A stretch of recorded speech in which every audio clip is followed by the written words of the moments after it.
Hello, hello, Kalu Kalay. My name is Notepad Anon and I write games for fun. Thank you very much for following Malverto and everyone else who is here. Thank you, thank you. Also, thank you yet again, Spartan, for 10 months of subscribing to the Notepad Anon Experience Requiem. It doesn't get any better. Never. It'll never get better. Truly, we live in a clown society. Let me just... I got some new stuff. I haven't seen this there before, so I'm like, okay, it's got to be good. Ooh. It's got a good taste to it. Irish ale.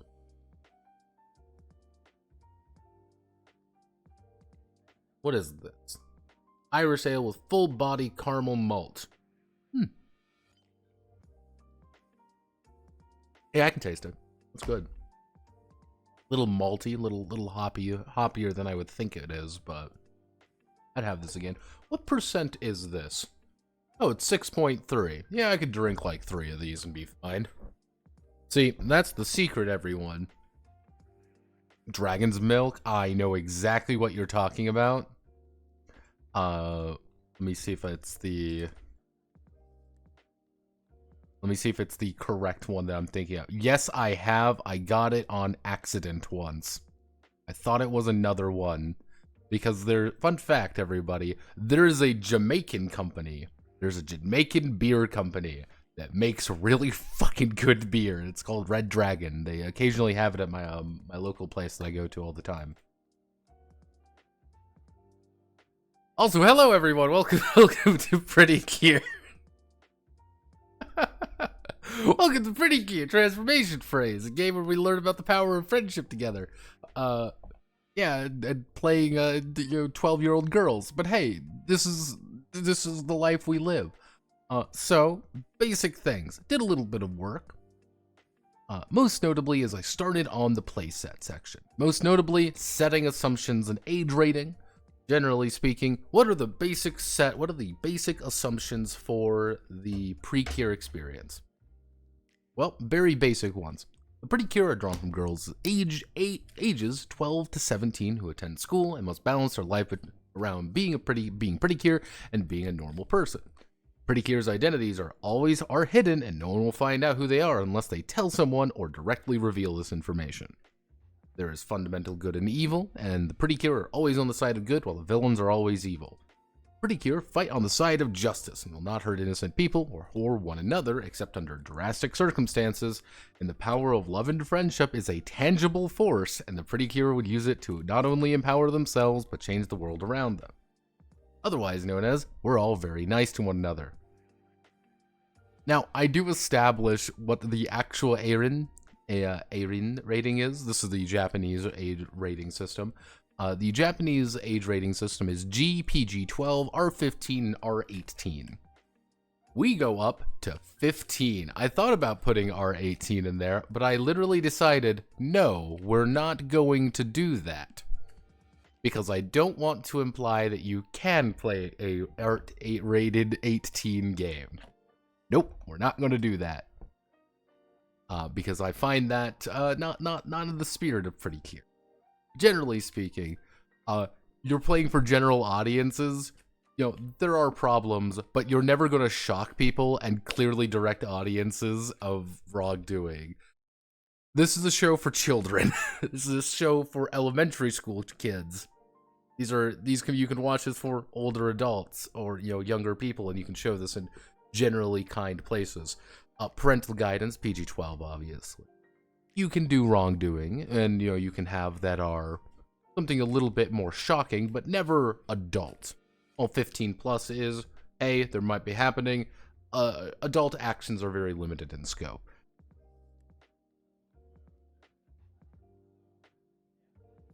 Once again, vaguely just do not put, why would you even consider that? Because I wanted to actually get everything. I actually wanted to make things as, like, precise as possible. I thought about it, and then I'm like, no, we're not doing that. Because, yeah, it's not hoppy. I'm not a big fan of hops either. Sometimes hops are good. I'm okay with this one. Sometimes not. Yeah, yeah. Pre-Cure do care about their identity. How do I want to word it? They do not care about their identities being revealed because it's never brought up. It is never brought up or ever talked about, really. In Heartcatch, they make a point of saying it a few times, but nothing ever comes of it, and it's astounding that people don't know. That's like one of the things, like, we don't talk about it, but this is just a note that you should know. Also, I would like to, before I begin, this is something I need to talk about, because they did the thing. Whiplash, otherwise known as Work and Poplash VT. I'm gonna do that so I don't blow anyone's eardrums out. They shouted me out. Thank you all for shouting me out. Thank you very much to all your viewers. Thank you. Kissu kissu, you know the rest. You've been playing Valkyria Chronicles, I see. Unfortunately for everyone involved, Valkyria Chronicles is one of my obsession games. We don't talk about Valkyria Chronicles 2, though. Don't hide their identity, and players are free to play the idea of being celebrities in town. Yeah, I kind of put in, like, hey, but these are just hard and fast rules. If someone wants to be 18, then let them with good reason. If they want to play a pre-cure game with revealed identities, then they are free to create that going forward. These are starting points. Yeah, it's kind of the idea of, like, if we're just doing, like, very basic assumptions, these are what it is, and that should be something that you should talk about. I say with, like, identities are hidden, it's like, it's for kids who understand it's a superhero show at the end of the day. General audiences. I kind of talk about the idea of age ratings. You know, it's younger audiences may struggle to comprehend complex plot lines with interlocking characters, while older PL might find it grating that some of the restrictions of the G rating. Director has final call what the age rating will be. And then I also put in a very silly rule, which is draconian producers. Uh, Effectively, if you put in the draconian producers rule, if you ever break a rule set by the age rating, such as swearing in a G rating, you automatically lose momentum in the combat scene. I'm gonna actually put that in red. Yeah, you actually take penalties. Why? Because the producers are in. That's the joke. Things are going wrong because you're doing this thing. Then we talk about themes, motifs, and problems. Now, the basic idea is a theme is something that is the subject matter of the season. These can be hope, dreams, destiny, love, friendship, or creativity. Because these aren't everything, but a good starting point. These are what we're actually talking about. This is the main thing of the season. Help us focus what the pretty heroes and the villains will be fighting for or against, while also reinforcing problems that appear. A motif is the look of the season, which reinforces the themes or individuals. These can be princesses, magicians, tarot cards, desserts, animals, music, or seasons. Kind of the same idea. These can change, obviously. Then we do our fictional season.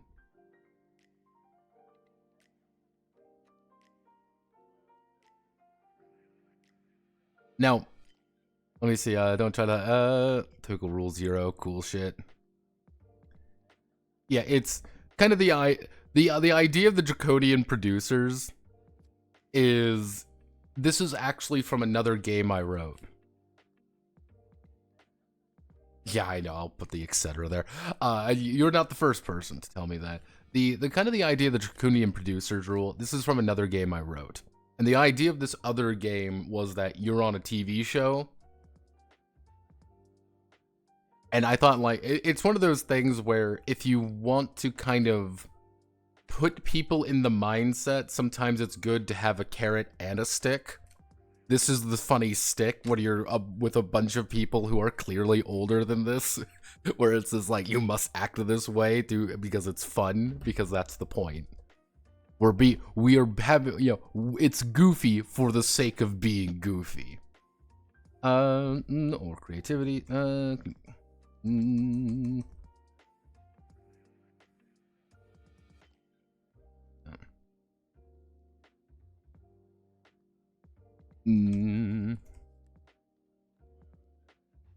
etc. Seasons. So, the idea, we're using Precure Phantasy Star. Director and PL decide on the theme of heroism with fantasy setting motif. Ana Hitomi Akane, all are drawn from heroic people, even if they don't know it yet. While Kier Griffin, Kier Sire, and Kier Salamander are all based on fantasy creatures. Of course, the director takes notes of these for a bit later. Now, this is kind of the weird one, which is the idea of, once you determine this, everyone is supposed to kind of put forward the idea of the storyline and the basic premise of the show. Of the season, you could say, putting forward their own ideas and concepts. This is exposition, the background to the season. Now, the idea here is, if I open up Heartcatch Precure, Heartcatch Precure is the one we watched in server. This is the basic premise right here. This is just the basic premise that we're all talking about. In each person resides a heart flower, which is connected to the great heart tree that watches over everyone. Hello, phone. That's the basic premise. That's the inciting factor. Does the great heart tree do much? No, it really doesn't. That's not the point.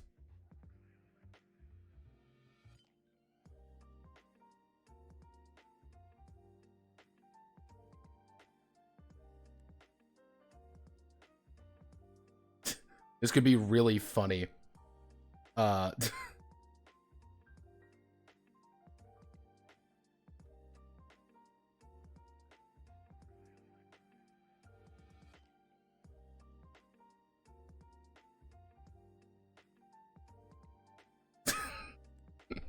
My mom just texted me saying, "Hey, do you want to go to the store right now?" In fact, she wants to go to an ice cream place because I live in a okay, tomorrow. Little does she know that I am in fact streaming. But yeah, that's the basic premise. Oh goodness, thank you very much, Bobby, as always. Thank you very much, Kissu Kissu. Love it, love it, love it. Oh, thanks. Happy Saint Raphael's Day. Dios bendiga. Overcomplicating Lord would miss the point. Tell your mom I said hi. But yeah, no, it's not necessarily like we're overcomplicating the plot, but the idea behind the Great Heart Tree. If we go to the Great Heart Tree, pre-cure, like the entire premise of the season is we need to protect, rebuild, we need to save the Great Heart Tree. That is the entire premise of the series. Every single thing we do in the series is built around the premise of saving the Great Heart Tree. Does it actually pop up? No. It's just an inciting factor to get everyone into pretty... It's a justification to get everyone in the pretty outfits and start beating the shit out of problems. That's all it is. Every single one of these series has it. So, and I broke these down into 3 things. You have the focus, which is the inciting incident. What's the thing going on? The heart of the season's plot. The goal of what we're actually trying to accomplish. And finally, a threat that represents a force of evil that's attempting to destroy or abuse the focus. Now, the basic idea here is if you already propose, hey, we want to be, for example, here, pre-cure Phantasy Star. Why did you break again? Didn't break. There we go. If we use pre-cure Phantasy Star, for example, hey, they want to save a princess. That's the most important thing to them. That is the focus. We need to save a princess. All right, cool. The director nods, noting down the focus. Now, we need to create a goal and a threat, though. They roll, they say collect. Hey, we need to collect hope from people's heart to save the princess. All right, everyone enthusiastically agrees. What's the actual threat? A mysterious villain. Jots down a few notes. While PL start throwing around ideas for this mysterious villain, who this mysterious villain could be, the director's notes simply read Black Knight Rider. That's kind of the basic idea. So if we do, using the power of basic charts, a conquered land, we must collect something from a wicked lord. Cool, we need to... Oh no, the land of Happy Town has been conquered by the Lord of Sadness. We need to stop him by collecting the love in people's hearts, because he's trying to turn everything into misery. Boom, done. Entire pre-cure plotline just for you.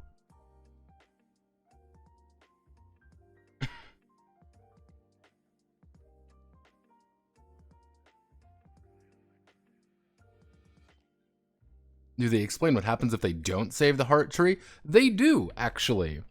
Effectively, in Heartcatch, what would happen is if the heart tree fails, King Dune is going to turn Earth into a desert.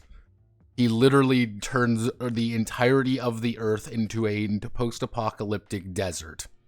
That is the plan, and that's what the Great Heart Tree prevents, is the world fucking ending. Do we learn about this? Not until the very end of the series, really. Do we kind of like, oh yeah, that's what we're actually fighting for. But again, that's not the point.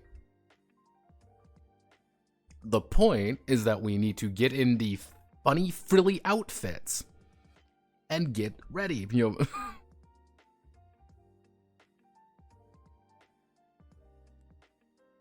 Yeah, no, it's like you can make this very silly or you can make this very serious, however you want to do it.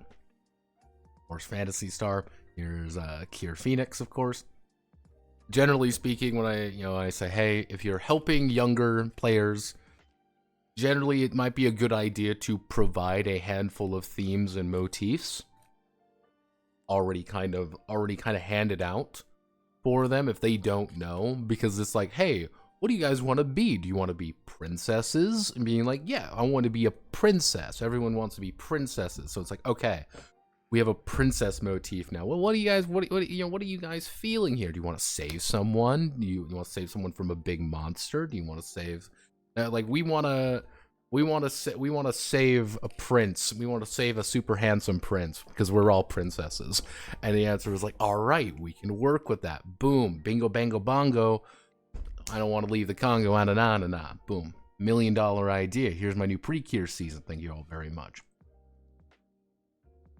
And smooch the prince. Kia, you get it.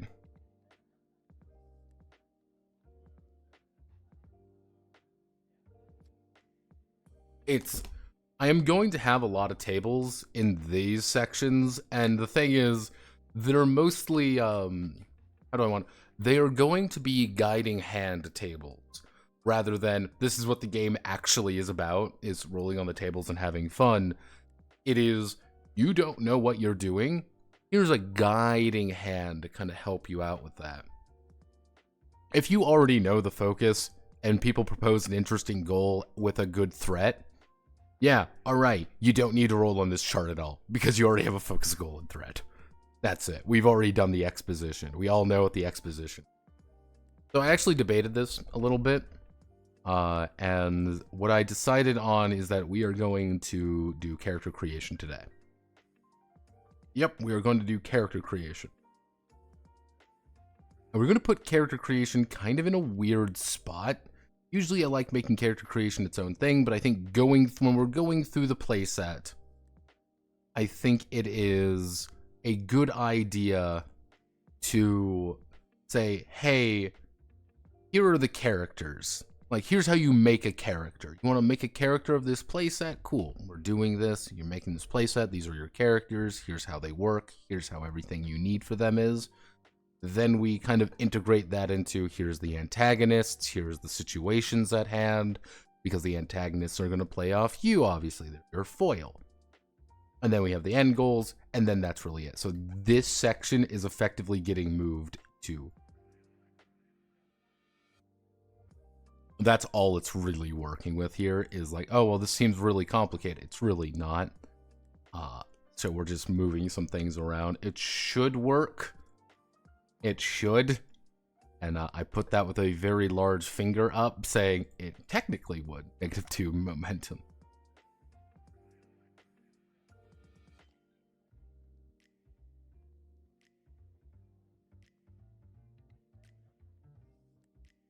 Because there's a producer currently, Bobby, that has an axe with no question, the producer.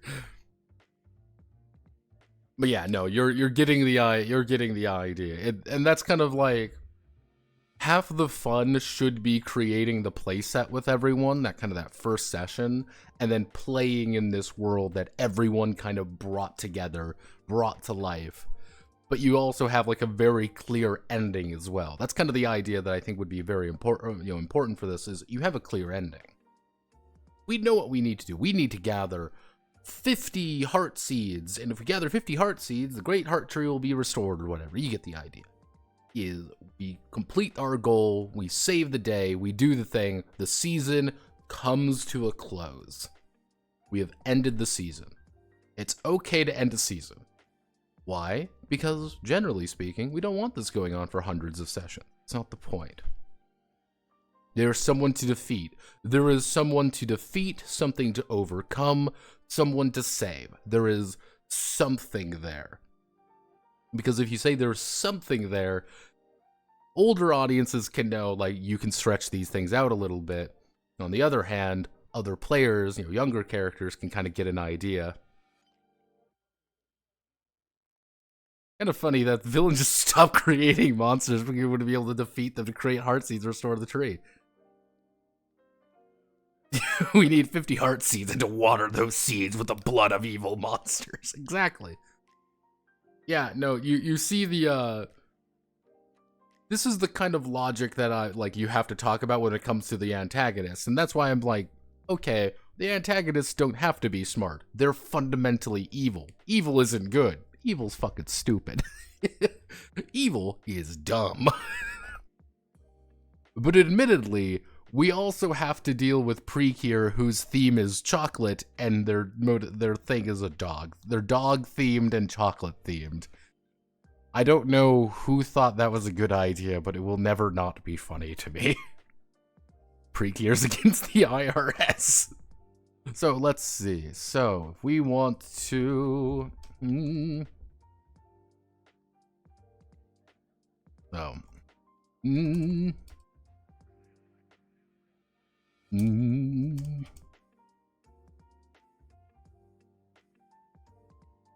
Or unsurprisingly, the Precure. Are the Precure themselves. Ask any season of pre-clear to any season of pre-clear are unsurprisingly the pretty clear are the pre-clear themselves.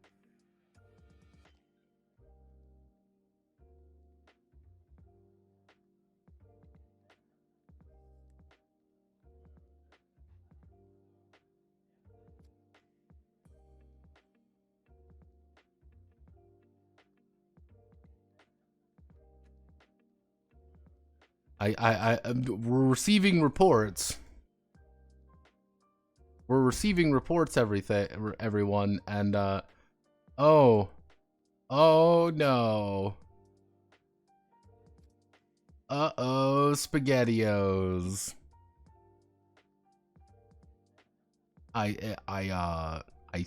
We're getting a BioShock movie. We are getting a BioShock movie in the year of our Lord 2024. Man, we're oh goodness.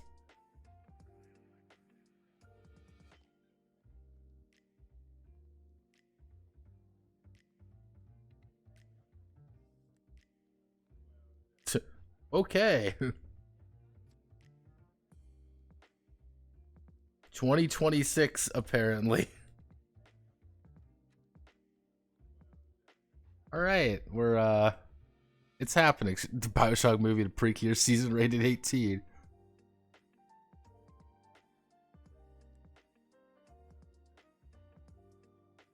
No, we're not doing gushing over magical girls.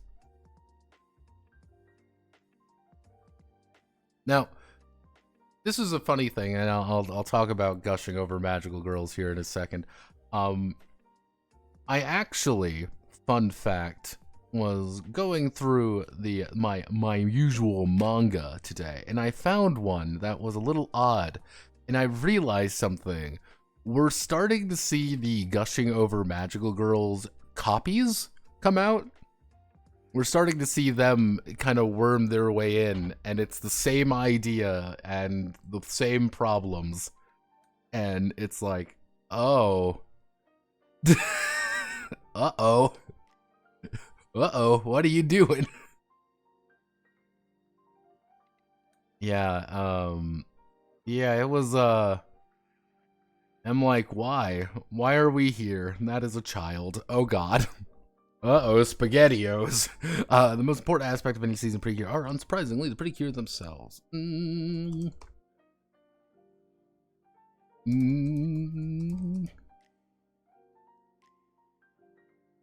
After...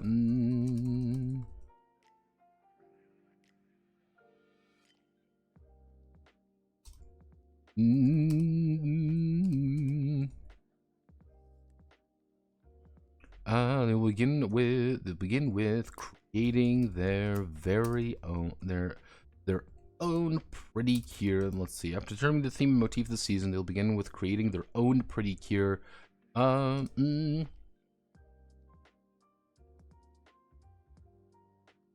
My admittedly, yeah, people have been saying that. Like there has been a drought of various fan service shows. I get that. I mean, there's a reason those shows exist. They'll begin creating their very own pre. I need to double check something.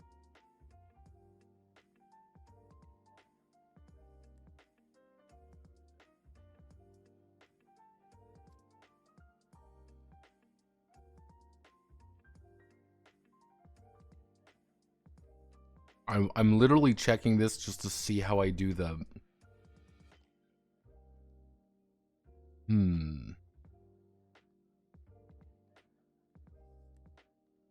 Okay. We understand. Okay, we established what the pre-clear are. We established their skills are. So the most important begin with creating their own pretty cure. So I say cure recruitment. There we go. First thing, let's see. The first thing every let's see. How do I want to do this? Because in Samada, the idea is like, hey, here's the blood cults. Like, this is kind of their, and this is who they are, how they operate, and then we immediately go into their attributes. If we go here, it's a little different because there's just not as much lead up to it because we've already done a lot of lead up. So here's what we're gonna do instead. We're gonna put our attribute right there, and what do we need to establish? Well, first thing we need to establish,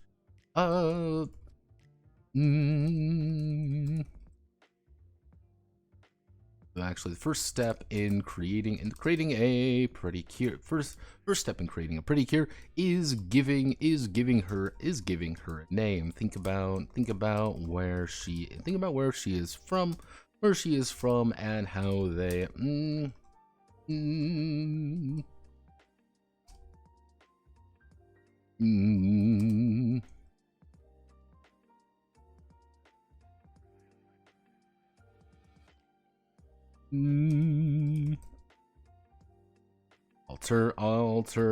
alternatively give them a alternatively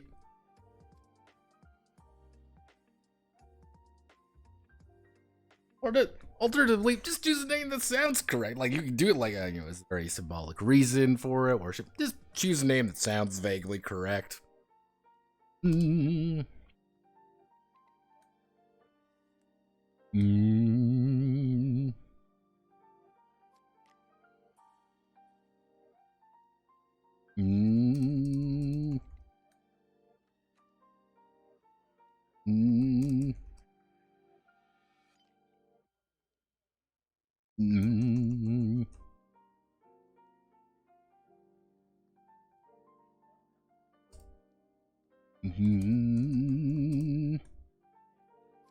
And choose her pretty cure name.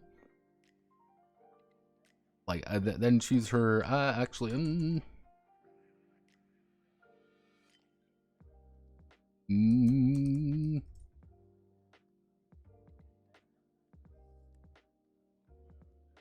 let's see, then choose her pretty cure form. These are tied to the motif that has been established. Always written as Cure X. Always written as Cure X.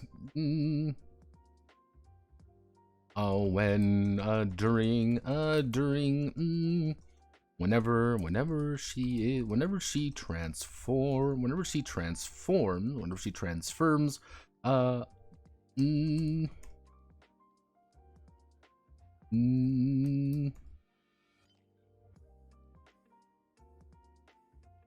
she'll refer to her cure form instead of her.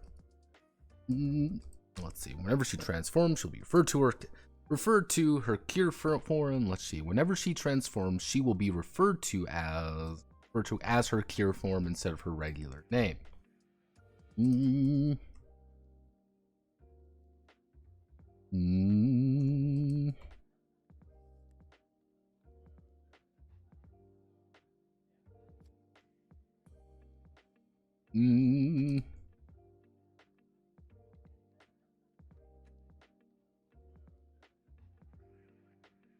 Well, as well as being faster to say in a heat of a fight. Like, it's this is one of those things that's kind of weird. It's like, yeah, make sure you write your name in. I usually don't write this in. Yeah, I find that the names of cures can have fuck all to do. Like, cure, yeah.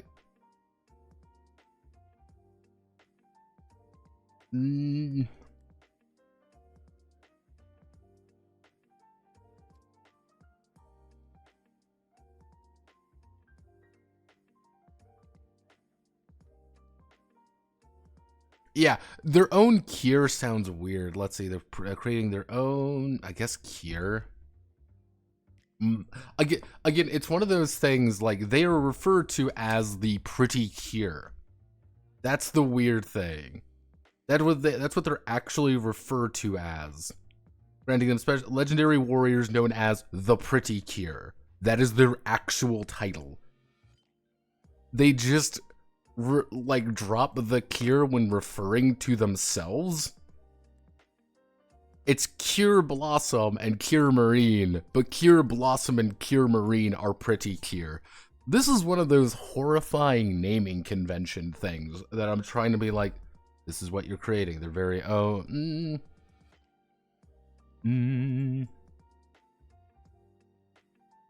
yeah, actually, no, we'll do pretty Cure.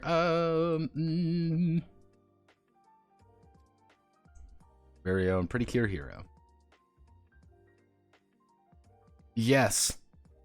Jesus Christ. You see the like heroine. Yeah, I guess it would be heroine.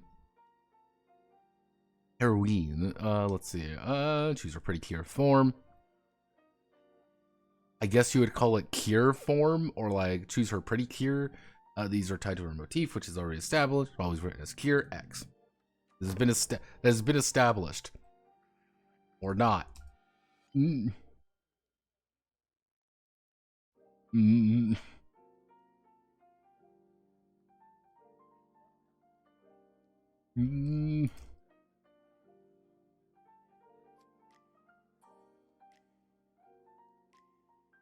Let's have more than once that the motif has little to do with the naming. Like, yeah, it's like, or not. You don't have to do that if you don't want. Always written as Cure X. Whenever she transforms, you'll learn Cure form instead of her regular name. This helps keep her identity secret, as well as being faster to stay in the heat of a fight. Okay, so we've established this. Next, the let's see.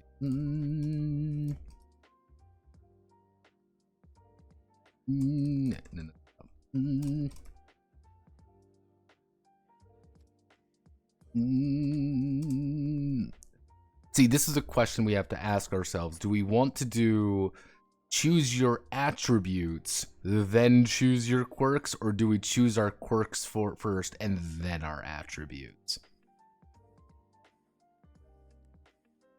Let's choose our fun little attributes first. Let's choose these first. Who are you? What are some things you have? And that might help inform who you are over here. Maybe we can do that.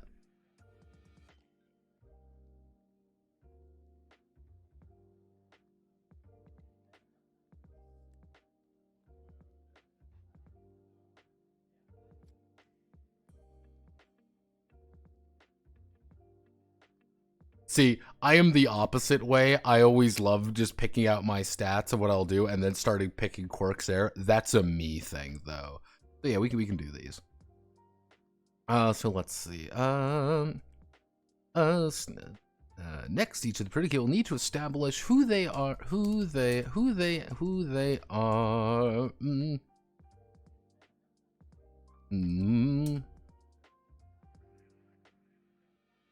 And how they fit into this, and how they fit into the season. How they fit into the season. There we go. There, and then we do Cure. We do heading 3. Actually, it would be. No. It would be. I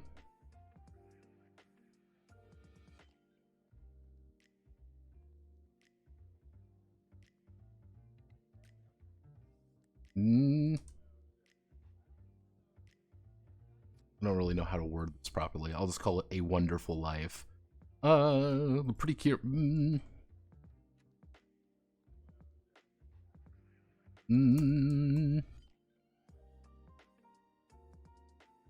Let's see. Have.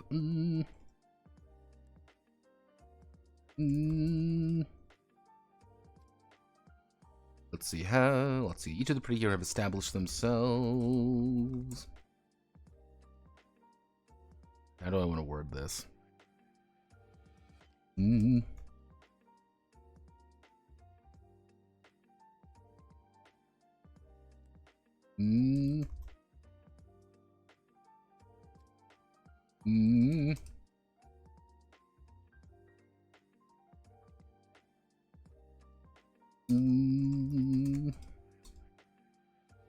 Let's see. Let's see, each of the Precure are unique people with their own dreams, ambitions, problems, and quirks that define who they are and why they act the way they do. The way they do.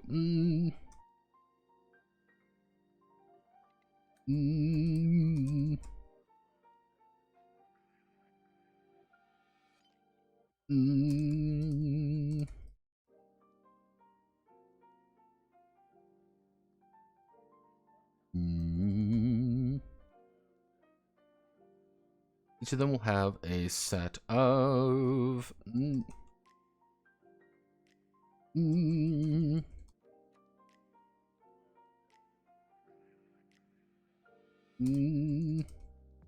rating pretty great. Each of them will determine the various aspects of who they are and how they will act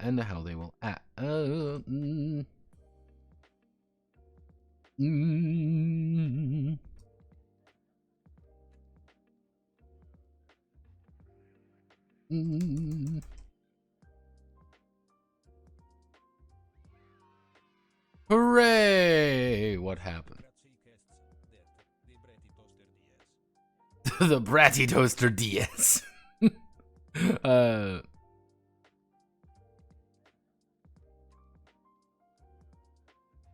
Oh goodness. Allocate special. Choose your tag schools. Then pick a trait. Yeah, pick your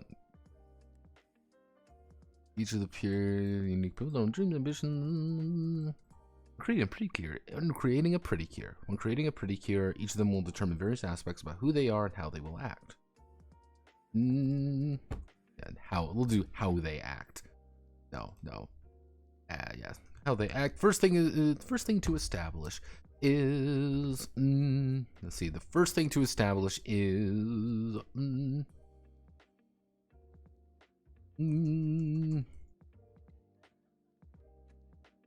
first thing to establish is who their family is. These are always your family is who their family is. Their family is always there to support you. Always there to support you, and always there to support the pretty cure. And let's see. The family is always there to support the pretty cure and her dreams. They can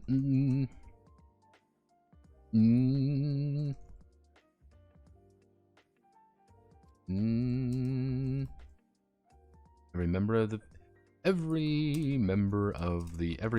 family can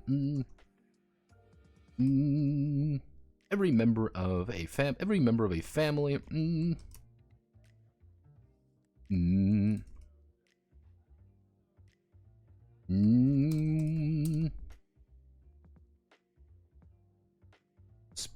especially when dealing with adult problems, especially when dealing with problems that are a bit more complex, for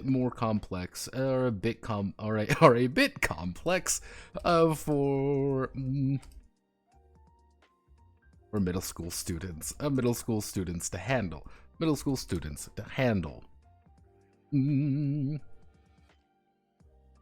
Traditionally,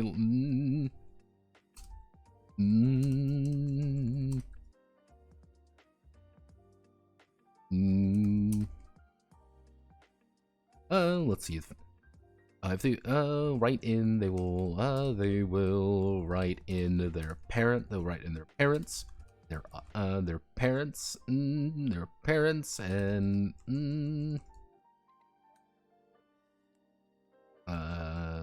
they will write in their parents and their occupation.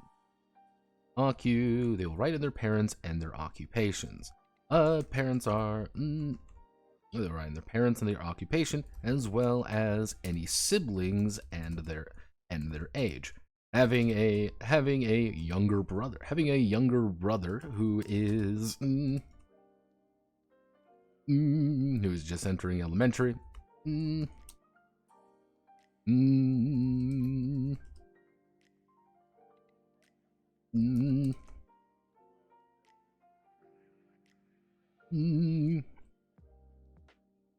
Mm.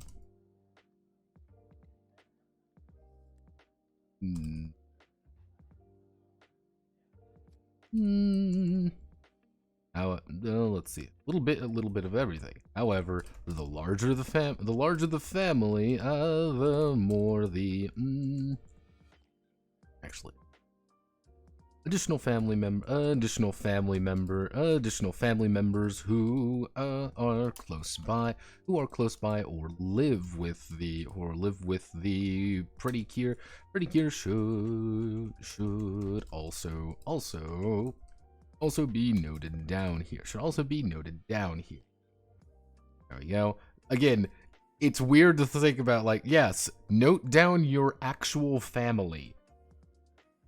This is important. Is it required for pre-cures to be teenage girls? Yes, it is required for them to be teenage girls. You will be a teenage girl and you will admit.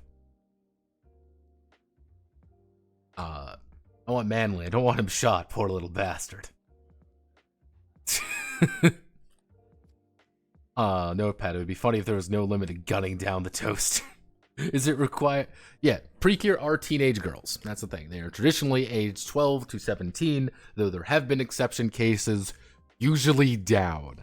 There has been one 18-year-old Precure. One. And her superpower is that she has a car. And that's just one of those things you have to think about. Technically, there's the,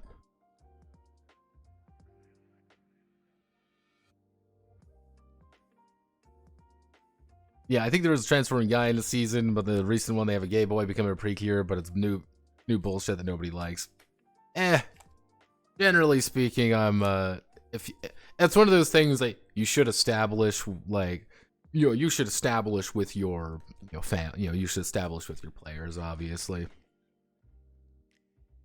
My entire extended family lives in one big house. Honestly, that's one of those things you can say, like, yeah, I live with a huge fucking family. On the other hand, you live with a huge family. Your family cannot pay attention to you 24/7, and congratulations, you're 14. You are not the youngest of this family. Or maybe you are the youngest of this family at 14 years old, and hey, congratulations, you are the kind of the baby of this family, of this huge giant family, and there are a lot of problems. Allows boys, and it becomes a shonen battle manga. Yeah, that's why I'm kind of like, hey, do you want to add boys? And like, that's why I'm even saying, like, hey, you want to add boys into this? They become writers. That's all they do. They become solo tuxedo masked writers who are, come in with a guitar sting and leave just as fast. You are not the most important thing to note. I think the most important thing to note is that very important thing, and I said this with the Monster Girl game as well. I'm not going to put in rules for playing Monster Boys, because if you clicked on Monster Girl Adventures, you already know what you're getting into. If you click on Precure, Precure's transformation phrase, you already know what you're getting into. You damn well know what you're doing. Don't think you don't. Do not think you are smarter than that. Do not think you're above this. You know what you're doing. Let's see. So,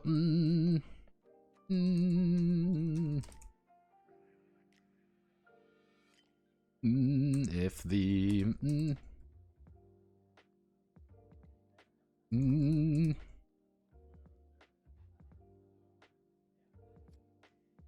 have them roll on the following chart. All right, everybody, it's my favorite time of the year where we get to write charts.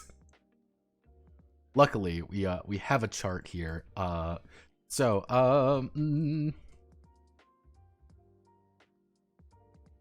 We want to do parents, siblings, and then we want to do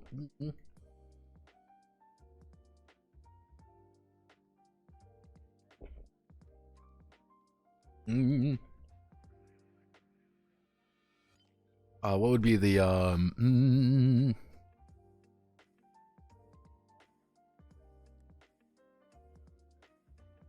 let's do, so, we want to do,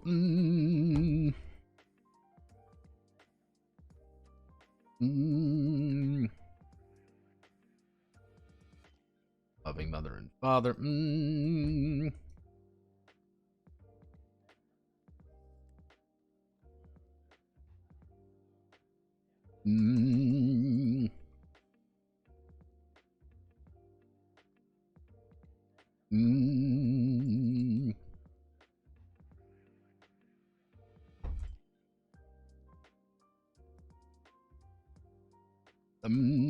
let's see, loving, distant, busy,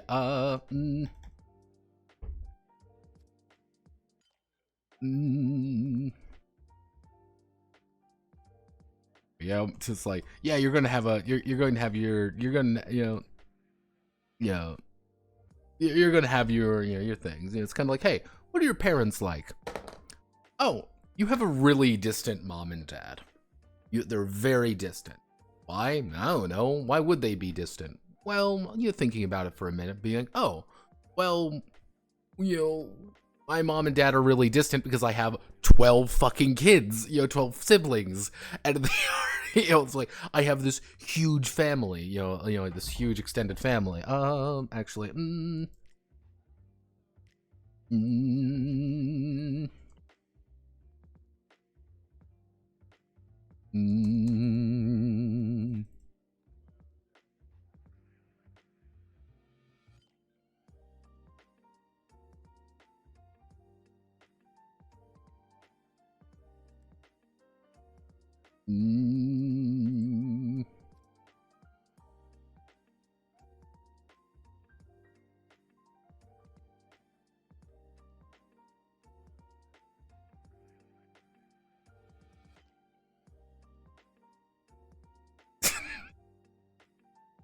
all right, so let's roll. So, you have, it's just mom, but you have also, you have 2 younger siblings.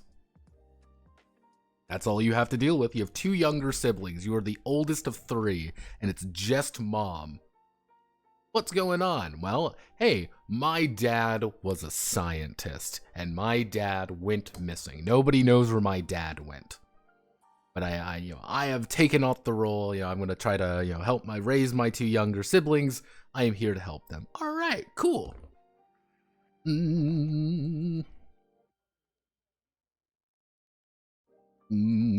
Traditional family. Let's see. You're from a traditional family. You're from a wealthy family. You are from a you're from a famous family. Let's think. Give me ideas, everyone. 10 plus 1 D6. Oh, the dojo. Use Maid's D66. Will you be getting the Pippa socks? I am not getting the Pippa socks.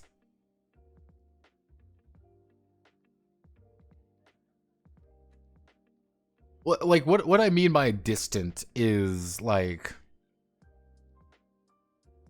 hey, wait, we can do actually, we'll do kind of a blue collar family. What I mean by distant is like mom and dad are there, but it's, I think the best way, I guess the best way to think about distant, what I was trying to get across, there's probably a better word for it, is your mom and dad work constantly. Mom and dad are home, or it's, you see them in the morning, you see them like when you're about to go to bed, or various other things. Hey, you roll distant mother and father with only child from a very wealthy family. Mom and dad probably are too busy running a super conglomerate, and you're just kind of left on your own with like a butler that is the closest thing to family you have. And that could be an interesting thing. Like, you literally have a manservant who follows you around everywhere and actually cares about you. This is the closest thing to dad, like an actual like father figure you have. All right, boom. That is an interesting character beat. Foreigner, actually, Let's see, adopted family.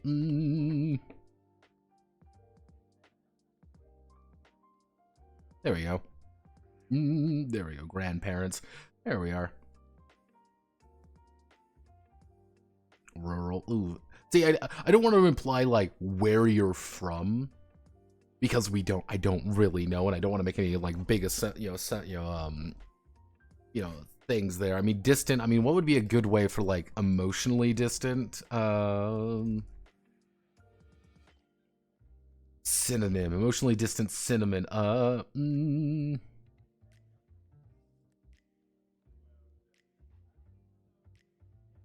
Aloof. I don't want to be like negative. Like, they do care, they're just not there. Detached. Aloof, I guess, would be. Yeah, I guess aloof. Yeah, aloof, mother and father. It is a negative. Yeah, I know it's a negative thing. It's kind of one of those ideas, just like. Yeah. So let's roll our thing here real fast. So it's just dad. We have one younger sibling, and we live in a very traditional family. Congratulations. We own oh, my dad owns a dojo, or my dad is going to be the heir to a dojo. And because my dad is an heir to a dojo, my little brother is the quintessential, like, he's being raised to be the heir. I know that, he knows that, we all know that my younger brother is going to be the heir to the family. I'm in a weird position because my mom's gone, and now you have two boys who clearly are a little bit fucked up over it, and I kind of have to fill this weird gap. Boom! There you go, character. Let's roll again. Traveling mother and father. You have 1D. You have 3 older siblings, and you live with grandparents. Mom and dad travel all the time. You are the youngest of these. Most of your actual like 5 other siblings are out of the house at this point. They are gone. They have done their own thing. You live with grandma and you live with grandma because grandma will take care of you. Boom. This is a situation that you now have to deal with. And who's grandma? Who knows? Maybe grandma used to be a preacher. Who knows? Maybe grandma's just a regular old lady.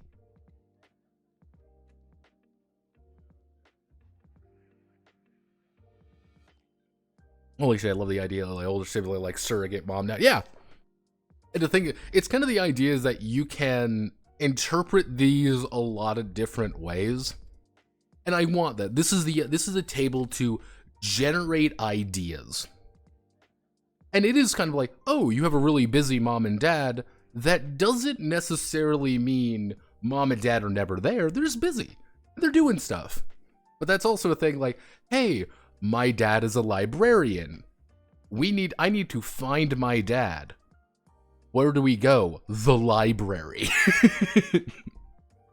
Oh, hey, my mom is a florist. Just dad, only child, adopted family. Congratulations, congratulations, Bobby. Dad moved back in with his parents. Yeah, or like, hey, dad kind of like, hey, you live with your uncle now because like your uncle's like the only one who picked like oh fuck, I gotta adopt you because you're my fucking kid. You're my brother's kid. I'm like, fuck. No uncle. But you get the idea. You can interpret these a lot of different ways.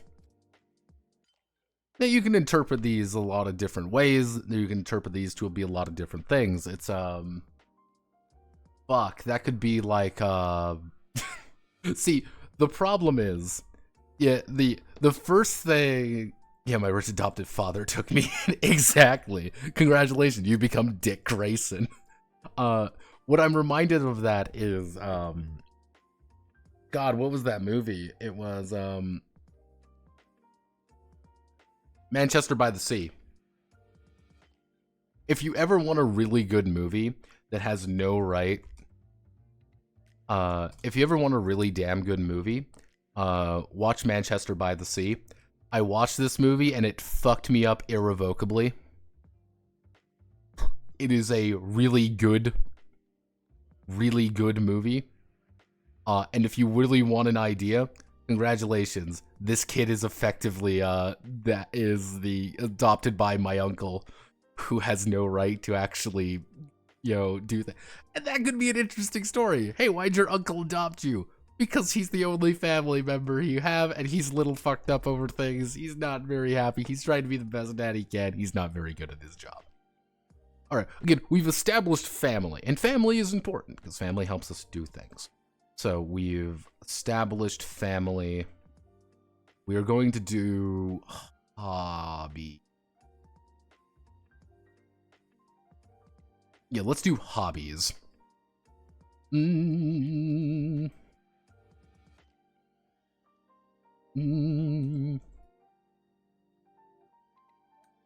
Represent things,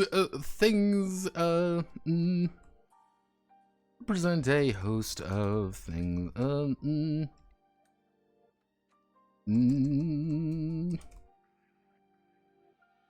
here enjoys doing, or represents a host of things that the critic enjoys doing in their,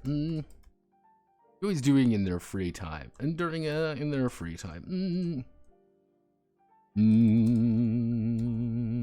Hobbies may be fly by night, or they may be ingrained,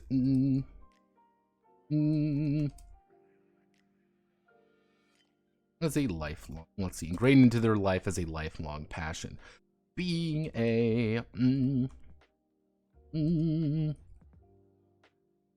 having a hobby,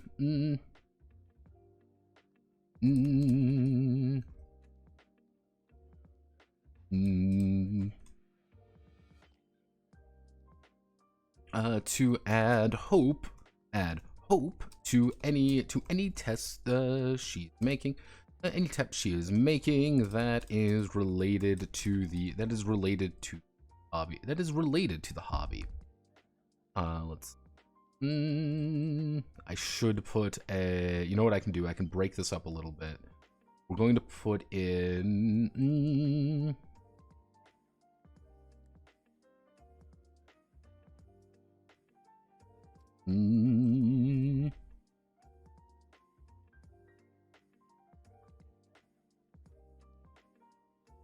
this,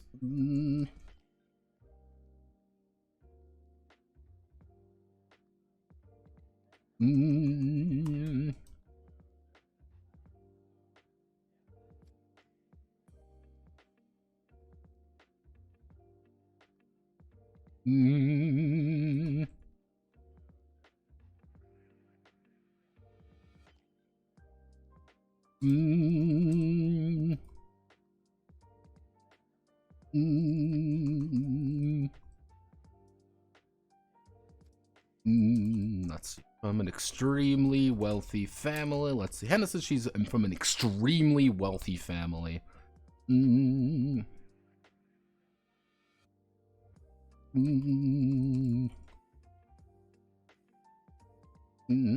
see, she's from an extremely wealthy family that has set her up privately in town with her, set her up privately in with her grandmother, due to her frail condition,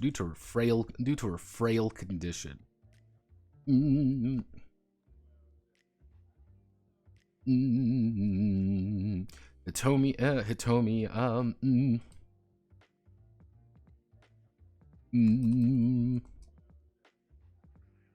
let's see, before rolling, thanks for a moment, before rolling on the table.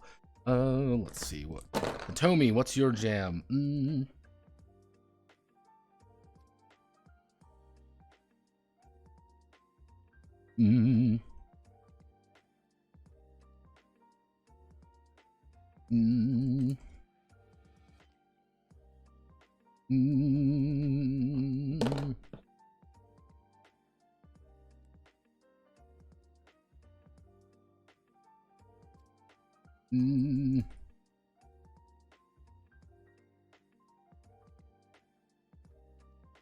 Let's see. Hitomi thinks for a moment before rolling on the table. She is a traveling mother and father with 6 older siblings with a family tradition. From a traditional family.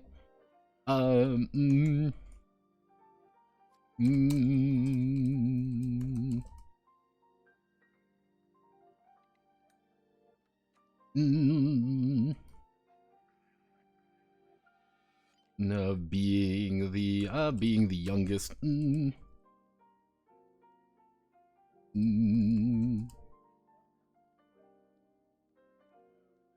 Let's see, youngest of a famous martial arts dojo.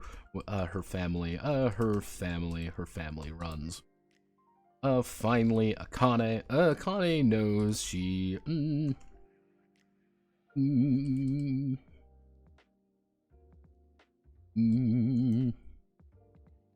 Mother and father, and let's see, has both her parents, but wants to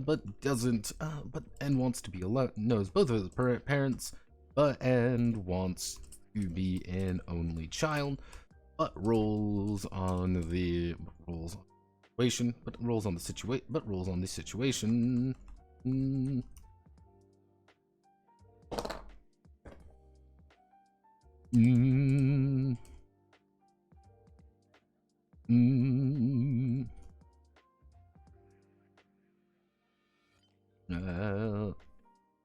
Let's roll that again.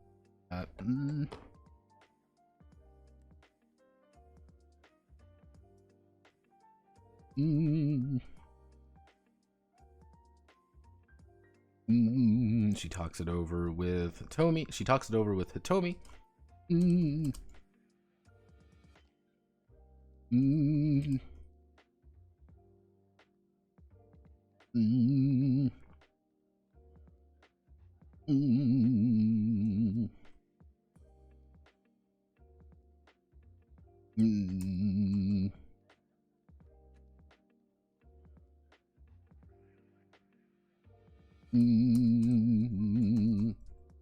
Live on the same estate as helpers to Hitomi's obscenely rich family. There you go. Congratulations. We have this idea that you have now 2 characters that are together effectively. You know, it's not Hitomi, that would be Hana. Hana's obscenely rich family. So hey, we kind of have an establishing factor. Hana and Akane technically live in the same area. They live in the same estate, effectively. But Hana is pretty much just has her grandma there. On the other hand, Hitomi has her. Akane actually Hana. However, Akane has actually a very loving family and people who actually she can reference a lot more easily than Hana. And it's kind of that weird thing is like you actually have a larger family. You have an extended family. These 2 are together, and we can very easily work in Hitomi there as well. That's kind of a situation. It's just like, oh, we're very heroic people, all in very different contexts. Boom, done, easy. Carry partner's family. Hot take. Oh goodness. Let's see. Carla Grayson. No orphans. Tabletop games. Hobby should be a huge table, or preferably left as open as possible. Put a clause about hobby or something being a bit proactive. How can kids afford hobbies? Well, the thing is, hobbies can be anything. What's your hobby? I like sports. Cool. Like, hey, what do you like doing? Like, oh, I like knitting, or I like writing, or I like collecting things. I like rocks. It's things like that. But 99% of PCs are orphans. I'm like, nah, not really. You don't need to. A PC on broken families in moderation. Does have to be, of course, not carry partners or family. Plays a pretty clear, optimistic, and player character, happy and healthy girl with issues, of course, but fucked up and depressing. Yeah, it's the thing is, if you're if your mom and dad are aloof, it's because they are obscenely wealthy, or they're doing something or trying to deal with problems that are outside of your... So something a normal good, and not something like she's a bastard daughter whose father rejects her and her mother. Honestly, you know, like, honest to God, you know, the demented villain there, you know, it's kind of, even just down to the fact of like, hey, if it's just mom, if you just mom, you're an only child, and you kind of, you know, your famous family, you could literally be like, we were set up, you know, like, my dad is like the head of a super, my dad is the head of a, like a super CEO or something, and I was born out of wedlock. I'm technically not supposed to be here, and that's kind of a problem. That's, dad might care about you, dad might care a lot about you. On the other hand, Kira's our rich girl and her two maid friends. Oh no, Hickory Chad have confessed to a boy, yo.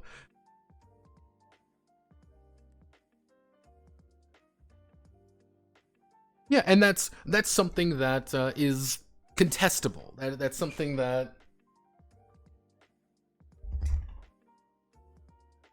You know, it's something contestable, and it's kind of the idea of... How do I want to do this? You want to... Yeah, it's one of those things... If you're doing something like that, it would probably be about PG. You'd up the rating to PG-12, obviously. You'd bump up the rating a little bit. But generally speaking, it would be, hey, yeah, we're still, like, your mom still loves you. Your dad has a very complicated history with you, and he loves you. But he, you know, it's kind of the, you know, there's a bunch of different problems going on there. Yeah, if a Precure must fight a bully, they'll do it with words and defending their friends, not with punches like against monsters. Exactly.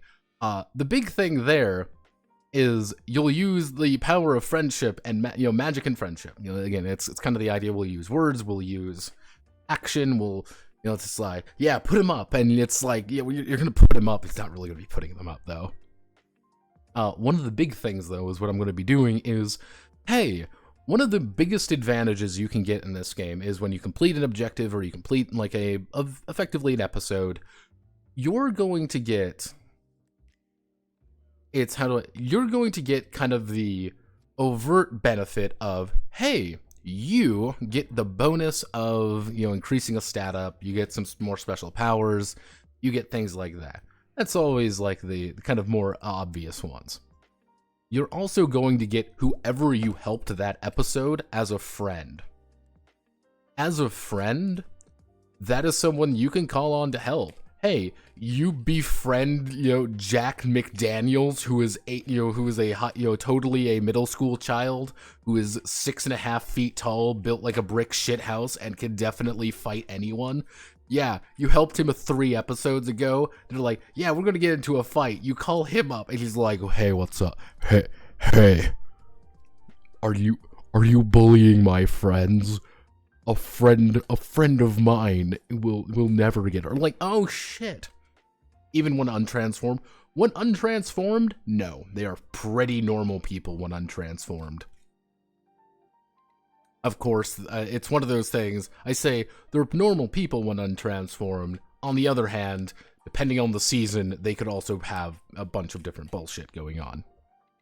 Yeah, like, generally speaking, the best way to think about this show, about Precure in general, is, like, the idea of Precure in general is the power of love and friendship is a literal tangible force, and we should be, and this is a G-rated show for children. This is a big thing. This is a show made for children that airs Sunday mornings in Japan for literal, actual children age 8 to 12. Yeah, the show's right and never wants you to give the idea that punching people is right. You should never ever get into a situation where it's like, I gotta throw hands with someone. And if you are getting into an idea where, oh, well, this person wants to fight me, and like, oh, bullying, he's probably going to also be the problem child of the episode, that you're going to need to fix his broken heart because he's actually scared about looking weak in front of people because he got bullied once when he was a kid, and it's kind of this constant thing. Okay, boom, boom, big episode. That is an episode right there, my friends. Or again, hey, we don't want to hurt anyone. We're everyone, power of love and friendship. Everyone is super happy with each other. We're calling in, Big Tony, who Big Tony used to be afraid of people, but now Big Tony is our friend here, and he wants to help people, and he's going to protect the people who are.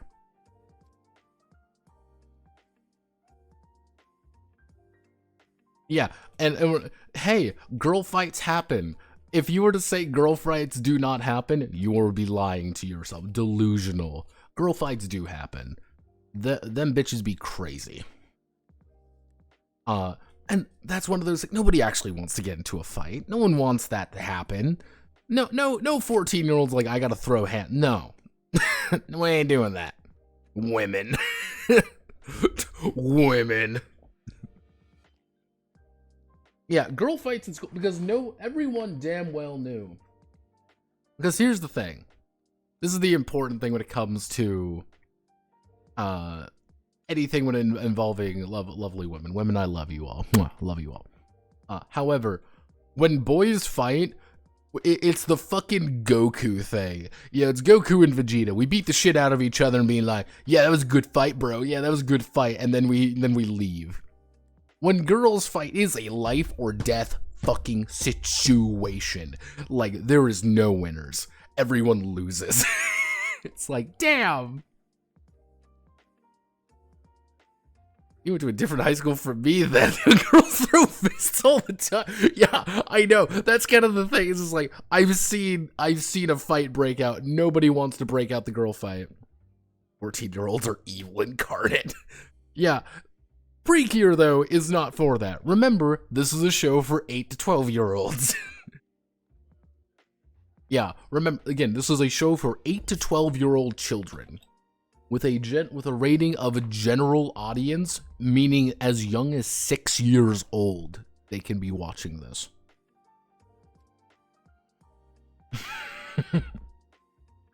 And that's something that I'm going to talk about much later, but I have my thing when it comes to, like, how do you roleplay someone much younger than you? Because we remember distinctly being 14. We remember all those things.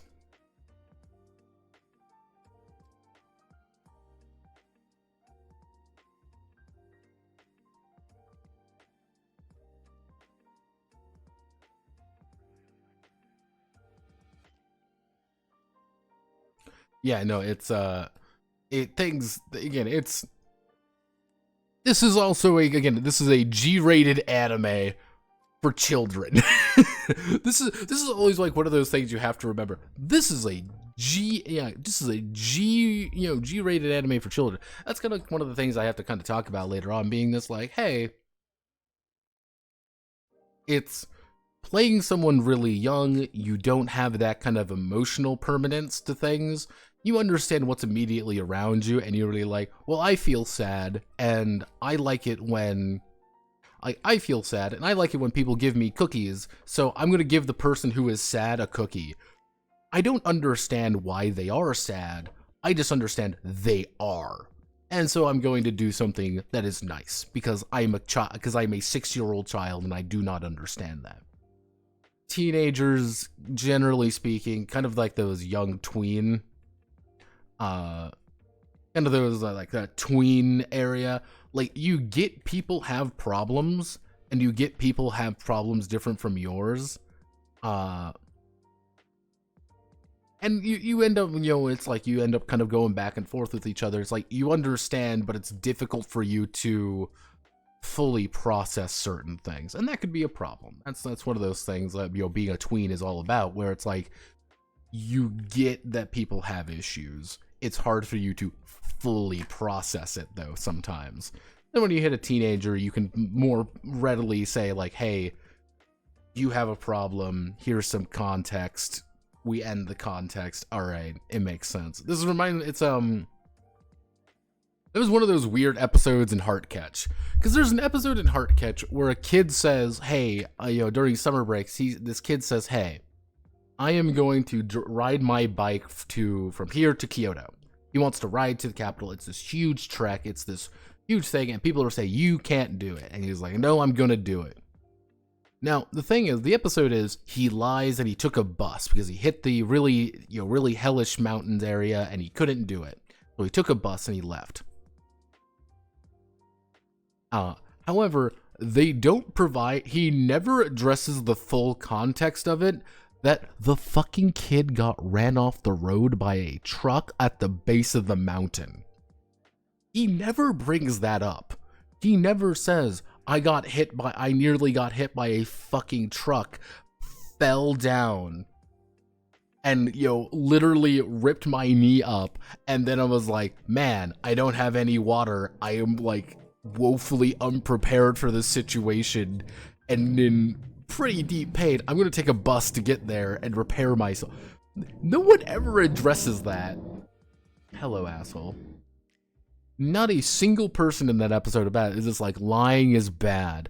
And it's like, as a teenager, you would understand, you nearly got hit by a fucking car. Dude, you're fine. You can do whatever you want. Like, the fact you made it that far and you rode back with an injury after nearly getting ridden off the road by a truck while you were a middle schooler, mind you. You were a middle schooler who got nearly ran off the road by a truck. Like, no one's gonna fault you for that because people are smart enough to realize, oh, well, you lied and you said you did this. Being like, yeah, I kind of lied, but on the other hand, I almost got hit by a truck and I didn't want to say, like, I almost got hit by a truck so people would take weird pity on me. Like, yeah. Like, as an older person, you realize this is kind of silly. Like, this is ridiculous. Like, yeah, that'd be something I lead with. Me like, no, I didn't do this. I nearly got hit. Yeah, putting real world problems in yeah, generally speaking, everything is something a teenage girl can deal with, or if she can't deal with it, she can reach out to her friends to help her with it.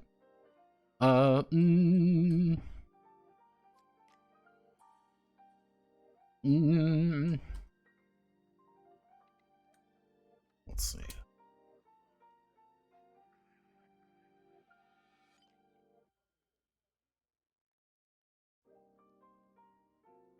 There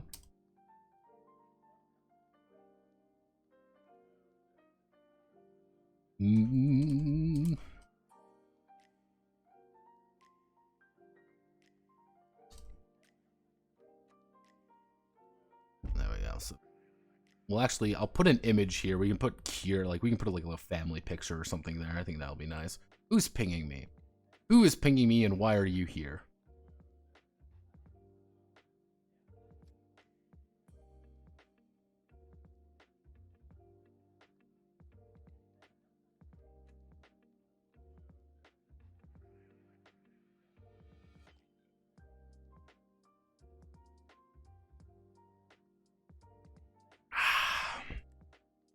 Okay. Let's talk hobbies. Hobbies represent hosting a particular enjoy doing in their free time. Hobbies may be fly by night, or they may be ingrained into their life with as a burning passion. Having a hobby allows her to add hope to any test she's making related to the hobby. At most, a 14-year-old, at most, a pretty Cure can maintain. Let's see, it can maintain 2 hobbies at any time. Let's see, at most, Pretty Cure can maintain 2 hobbies at any time.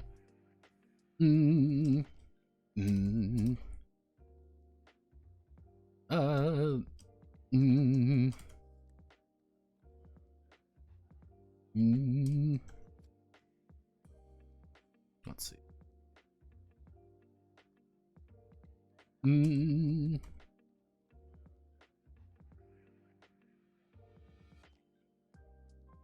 Representing something they are passionate about. That's kind of the idea. It's just like, in total, you can support about 2 hobbies. You can write both of them in, or you can just write 1 hobby in. You're like, why would I only write 1 hobby in? Because you don't know the other hobby. Let's see, if the...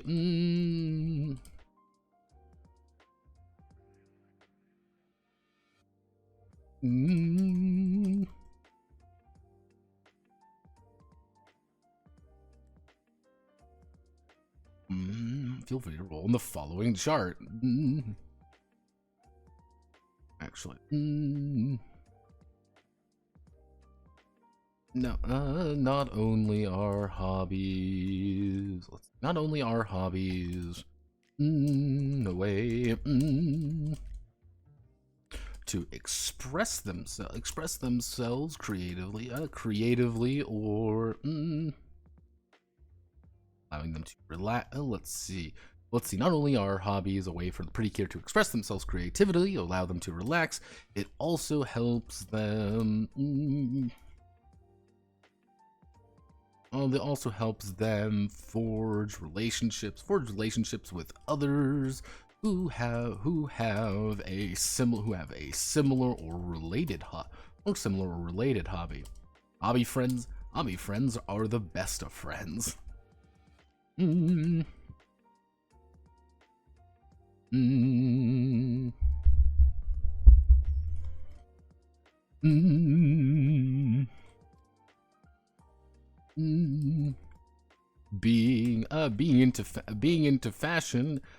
into fashion is going to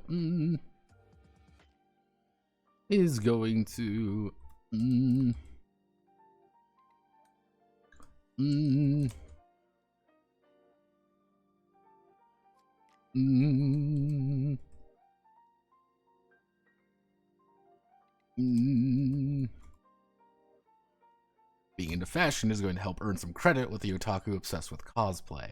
That's kind of the idea. Is this like, hey, hobbies actually help you build relationships with other people. Because at the end of the day, hobbies are a good way to build relationships with other people. I like tabletop games. I'm going to talk with people who also like tabletop games. Hey everyone, I like fixing things. I like tinkering with things. I find it fun. Hey, here are the car guys. The car guys love their cars. It's like they are trying to fix their car up. They're 16-year-old guys trying to fix their cars up. They're trying to get they got their license and stuff. Yeah, you can talk with them a little bit differently than say, hey, that it's like, I like fashion. Yeah, if you like fashion, talking to the guy the otaku who's like, hey, I love cosplay stuff, and being just like, hey, I need help with this. Do you want me to help me? Like, yeah, I can help. Don't worry. It's having it in versus not having it in.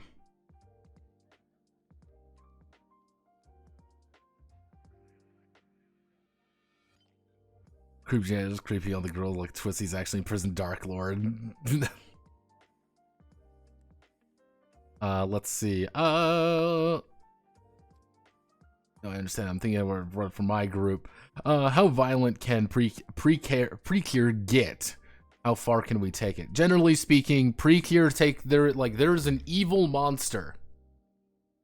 There is an evil, super duper evil monster that is literally formed from the power of despair.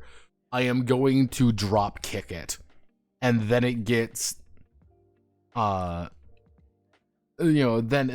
it gets, ricocheted across the map. Oh no, there's a bully who doesn't like me. I am going to say I've had it up to here with this and then cry. Because you were a 14-year-old girl.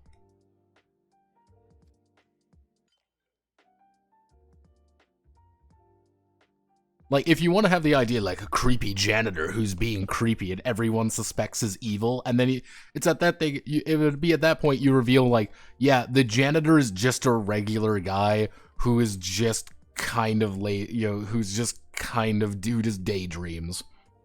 And you could make a joke being that, like, yeah, you inadvertently saved the janitor, like, 4 times. So and the janitor's like, hey, wait a moment. You guys are totally the Precure, aren't you? You're like, no, we're not. Like, what do you mean?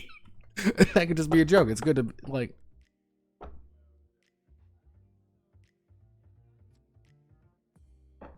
Yeah.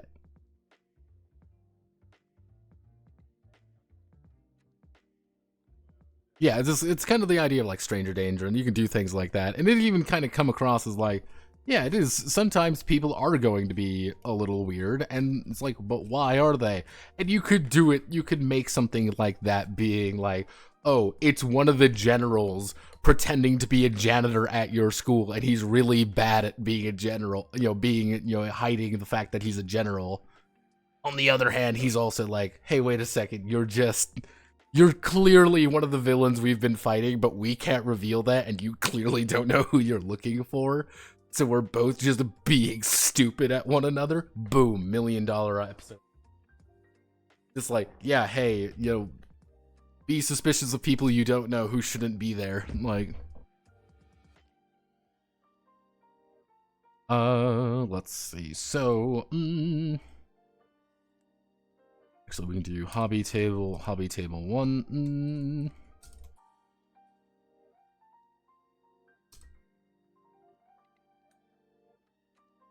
Okay, so what we get to do now is I get to open up a very special document.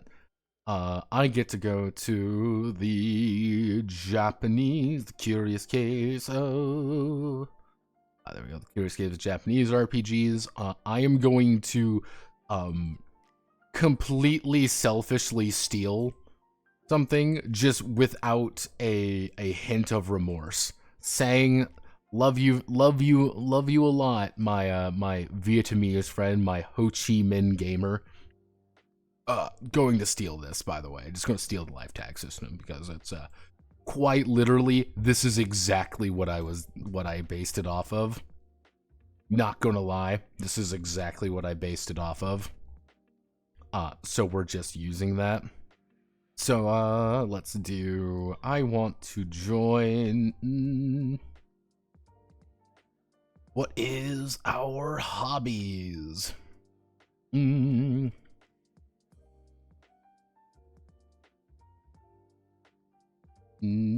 Obviously, we need to sort these out a little bit, but that's half the fun.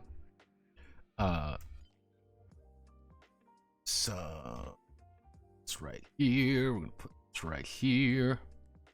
Yeah, this is from Princess Wing, by the way. Princess Wing is a game about playing anime girls who are also piloting giant mechs, or pretty much our mech suits. Video will be out this Sunday, maybe. So we want to do.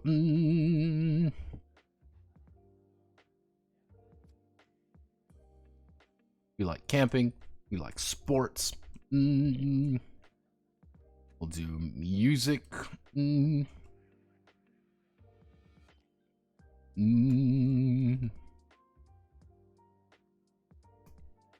Video game.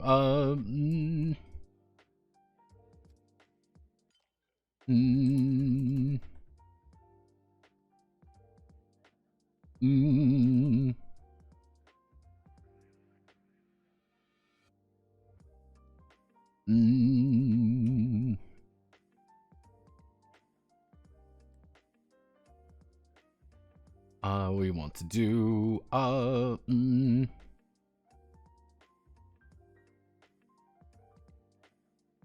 you want to play Bochi the Rock? You can just say I like instruments. Let's do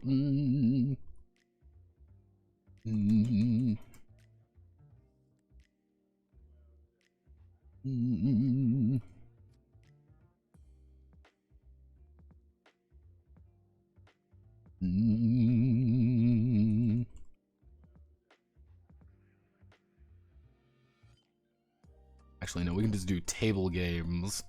Table games. You like reading and writing.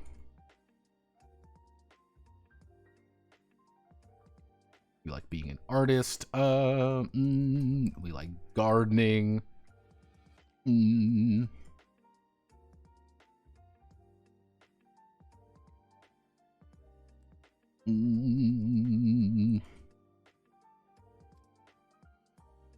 Cooking. What would be a good?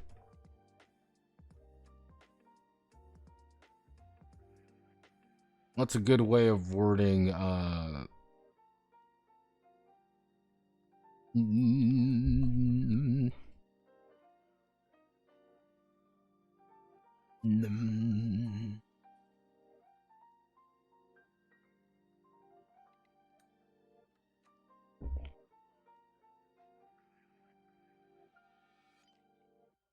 Cinephile.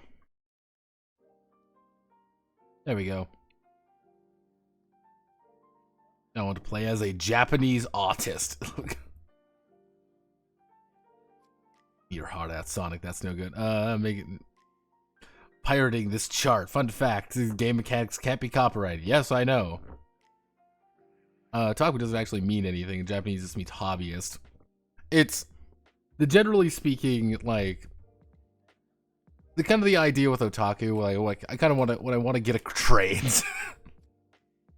I kind of want to get across the idea, like you're very much into anime, manga. It's kind of like I understand this is not being written for a Japanese audience. It's like you're a weird otaku. Yeah. No, don't worry. I'm here. I saw it.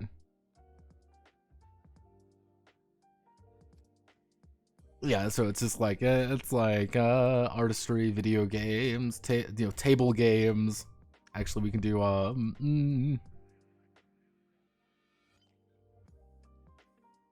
so like feel free to roll in the chart. So let's see what our hobbies is. Well, we rolled a 3.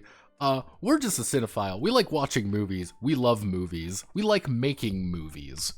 Why? What does this mean? That means we probably like just doing things to do things. Like, that's just something we enjoy. Actually, what we can do, let's, actually, no.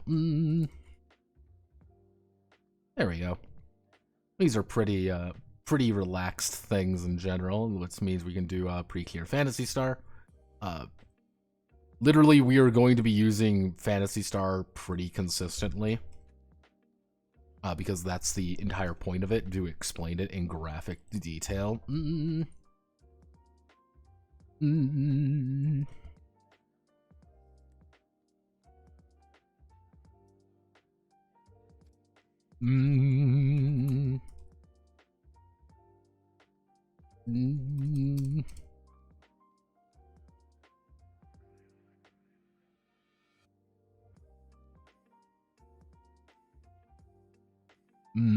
Jots down her love of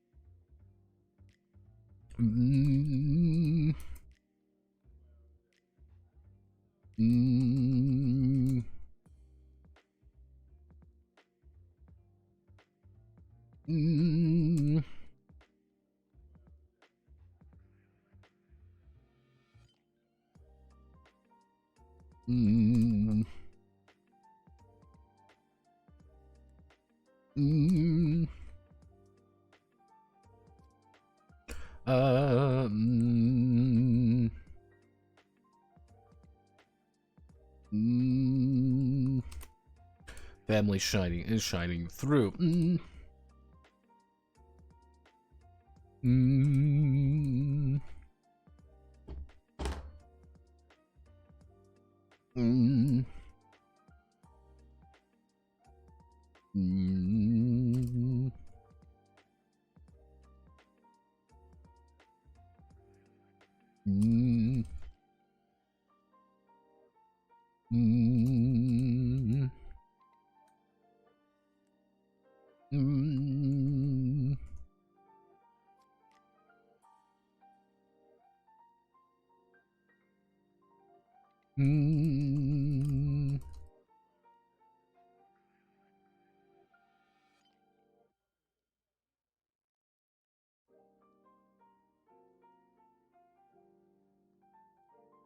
Her weird obsessive need to collect recipe books. There we go. There we go. We kind of understand their hobbies. What do they do? What does Hitomi like doing? Hitomi likes martial arts. She likes being a martial artist because her family is that. She likes collecting bugs as well. Why? Because she is a tomboy. That's it. That's it. Hannah likes painting. And generally speaking, we're having a fun time. What do we want to do? We want to paint.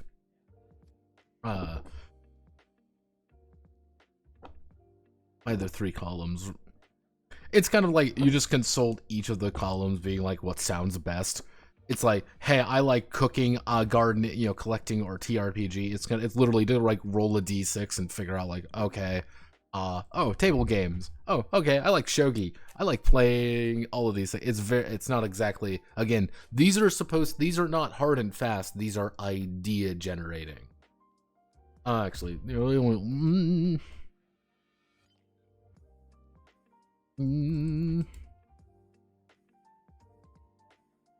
Then choose one of the tables that seem most appropriate. There we go. Very simple. Put an image right there, and then we. Ooh,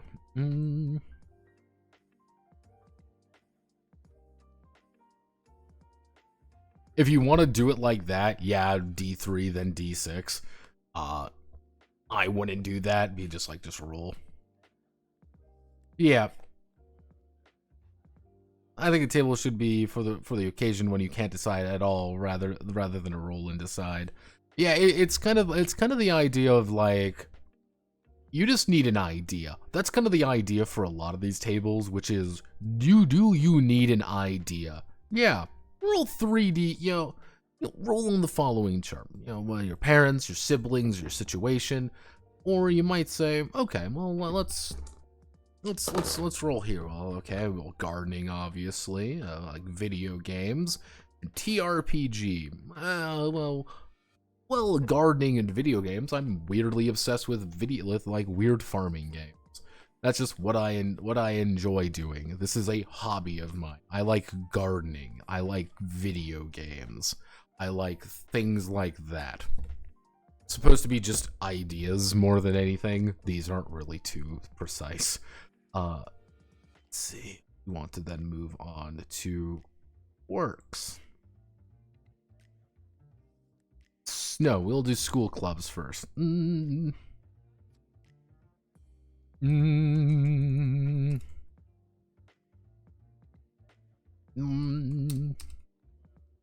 A harsh reality is that joining a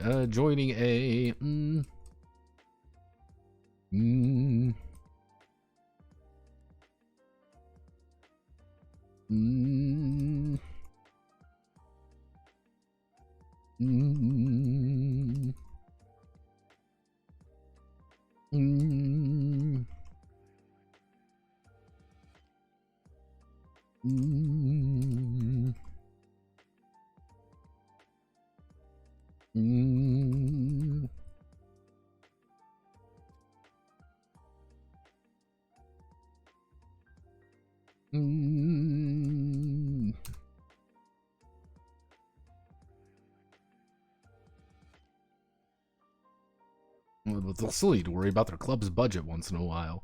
Each of the clubs.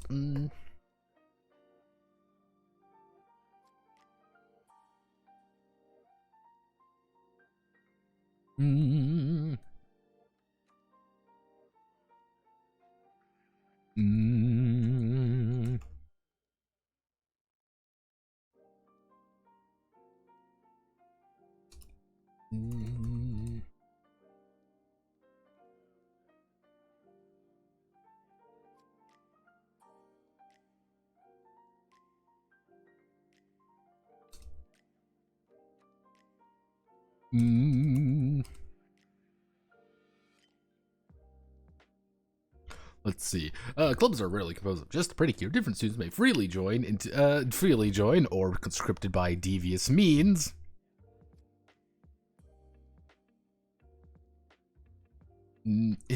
Or conscripted into the club to keep it afloat.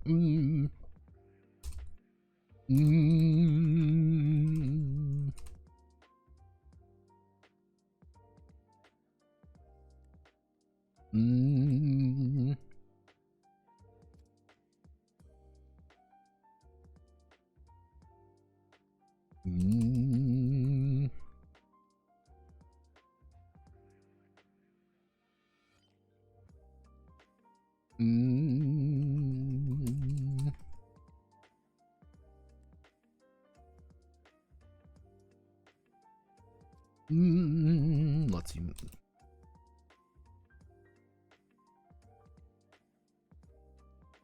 Let's see. Whenever this Pretty Cares Club were to become relevant for a test, they would add hope to it.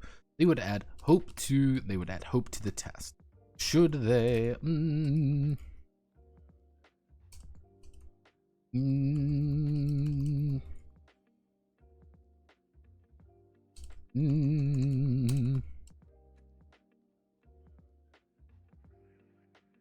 They may add an additional hope. So it's kind of the idea of like your club is a bunch of people that you like and they are willing to help you with.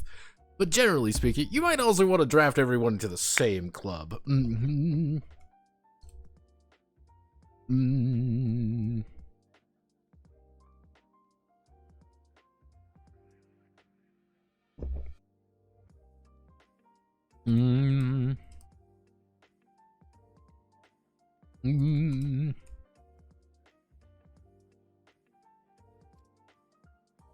Have them roll in the club chart below. Yep, guess what? Actually, we should do,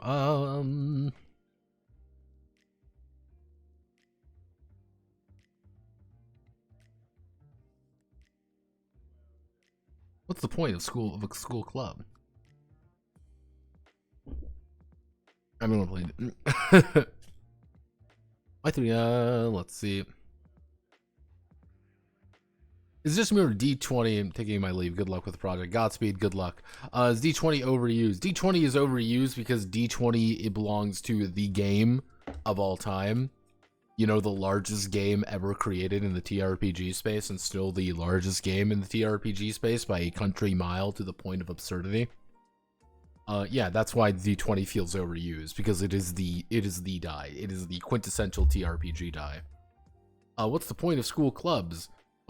Well, indirectly, school clubs are there for you to it's there for the players, the pretty cure, to actually have a secondary source of getting assistance.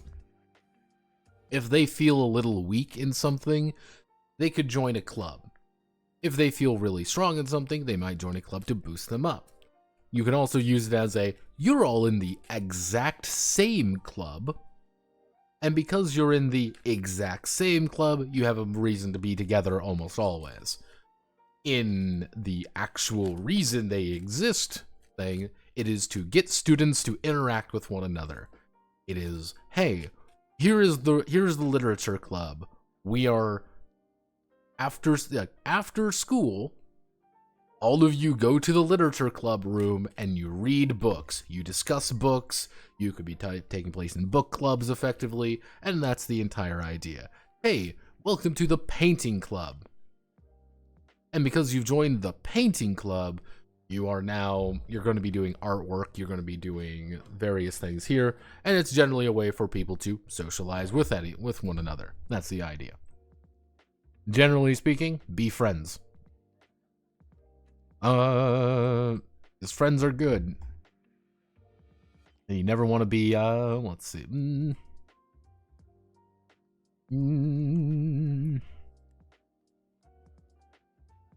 Actually, it should say,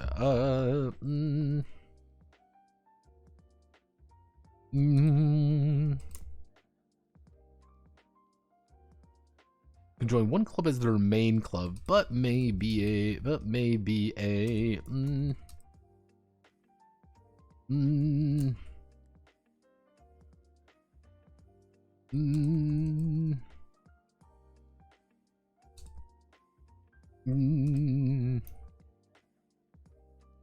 but they may still have friends from it.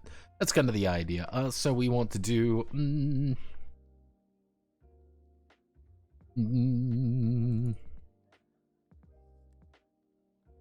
so we want to do a club type, club situation.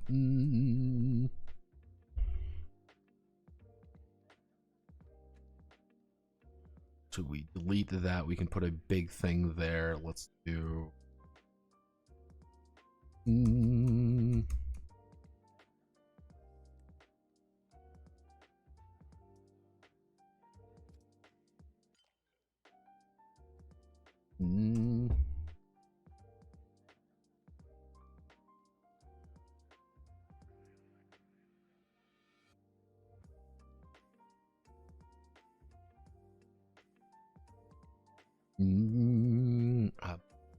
I'm alive, I'm alive, dum dum dum dum dum dum dum dum.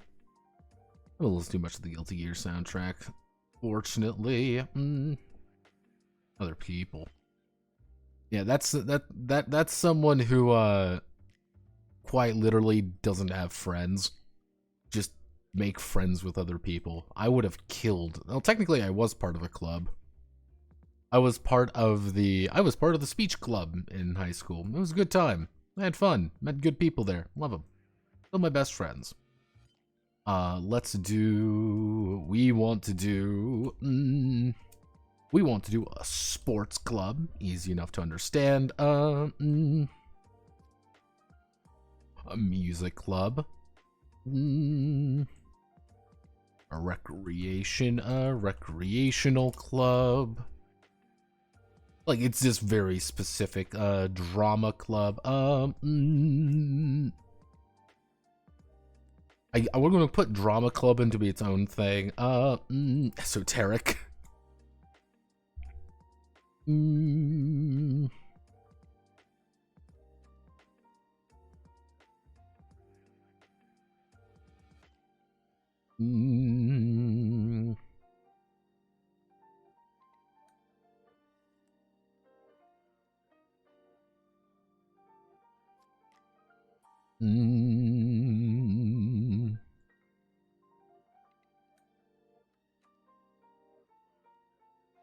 Go home club. The go home club. Not a real club.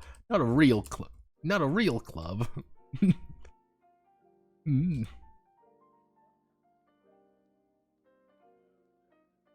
Not a real club. Yeah, it's just like, yeah, it's not a real club.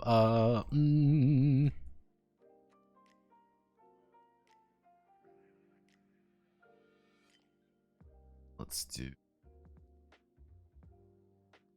do something like this. So it's student association club. I'm with the newspaper. I'm with this.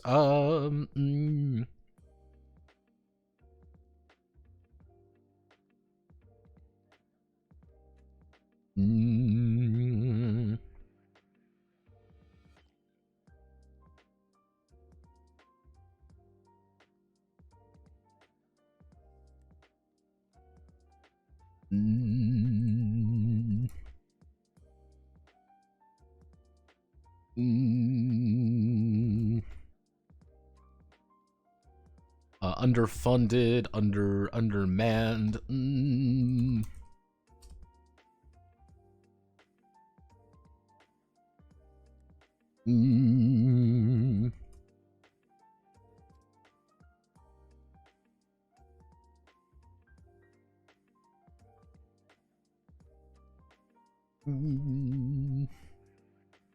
Actually, we can probably.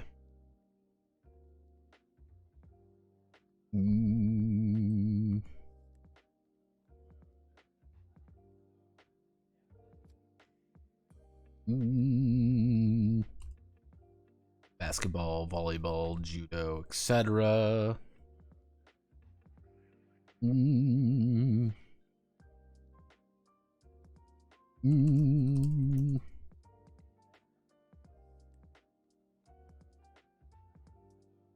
Light music, orchestra string. We do.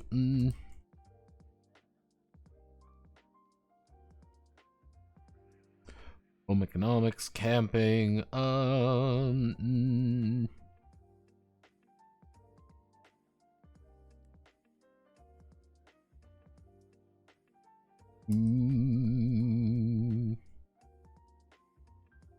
Actually, no, not camping. We won't do that.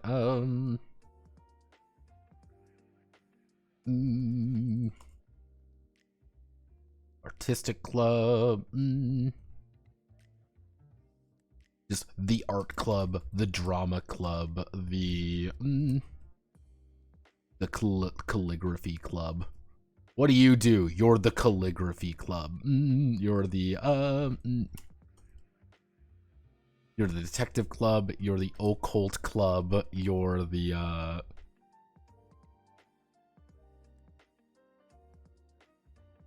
Mm.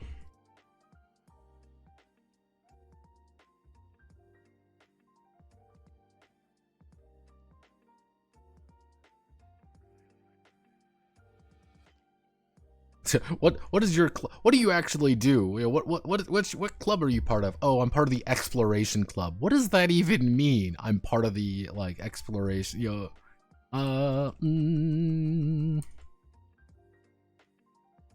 of the computer club.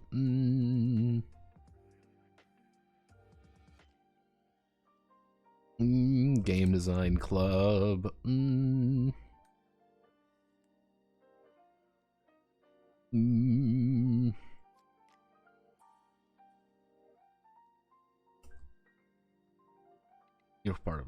You're pretty much part of the shop class. Science club, astronomy club, the physics club. You are also going to be part of the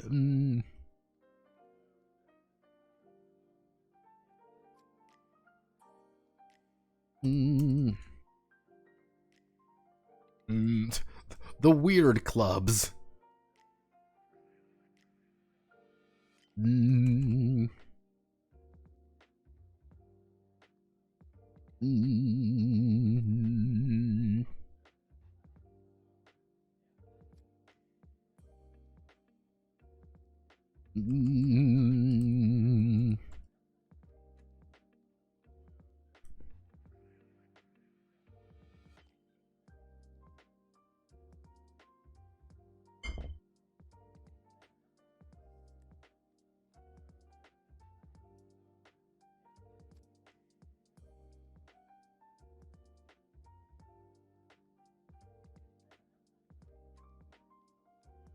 Yeah, it's kind of the idea of like, what club are you part of? I'm part of the manga research club. I'm like, that's not a real club. Fuck you.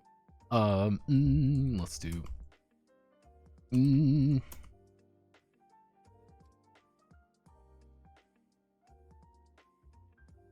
You're part of the newspaper club. You're part of the broadcast club.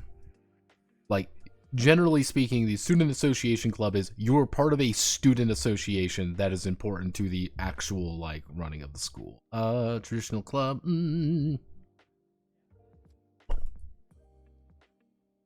Martial arts.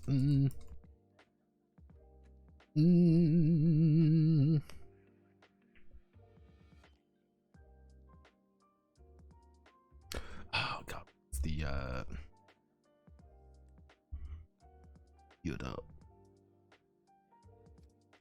Kyoto.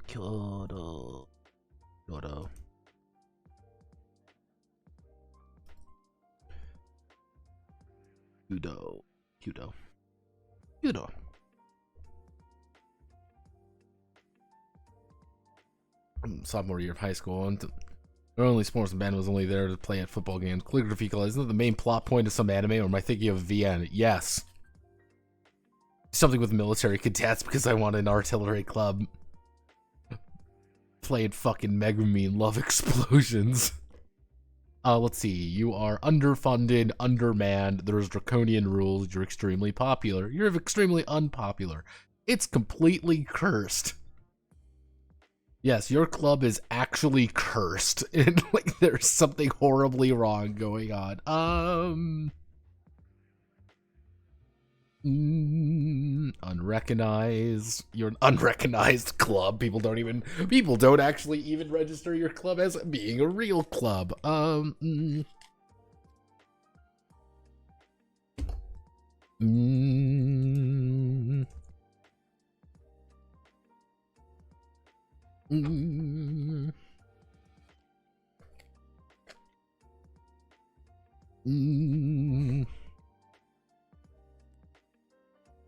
Let's see, is there anything else that we need? 3 more things to define what our club is like. Okay,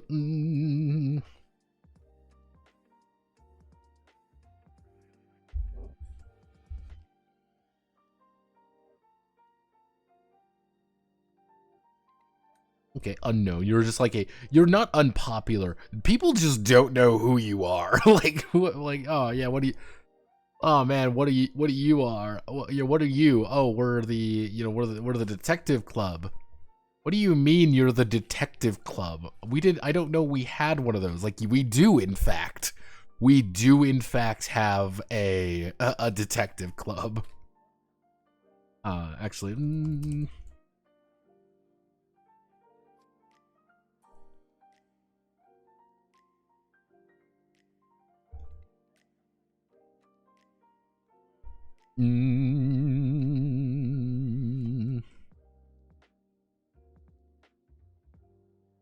There we go. There we go. Club situation. You're underfunded, undermanned. So let's roll our... What club are we part of? We're part of the basketball club. And we have really draconian... Actually, no, we should roll it correctly. We are an esoteric club, and we are cursed. We're part of the occult club, and we're somewhere along the way, we accidentally cursed ourselves. Shit, that's why we're pre-cure. Boom, done. We're part of the student association club, and we're popular. We're all part of the student council in some regard. We don't know how we're part of the student council. We could be part of actual members of it, or we could be one of us be the president, but generally speaking, we are part of it.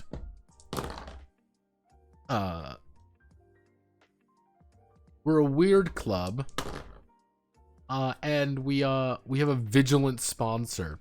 Congratulations. We are the Manga Research Club, and great teacher Onizuka here is very passionate about things. He shows up constantly. He is there to help us. Alright,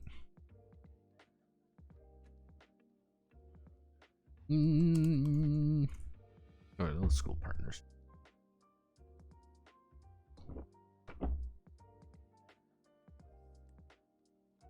Actually, there we go. Absolutely massive. That'll be indirectly, that's like, there's gonna be clicks kind of forming, because like, hey, we have like 300 people in our fucking club. We are from a weird club, of course, and we are, our weird club is very cursed. Things go horribly wrong for us. 8. We're part of the science club. Because we are part of the science club, we're part of the astronomy club, and generally speaking, we're cursed as well. Something horrible is going on with us. I indirectly, here's what I should do.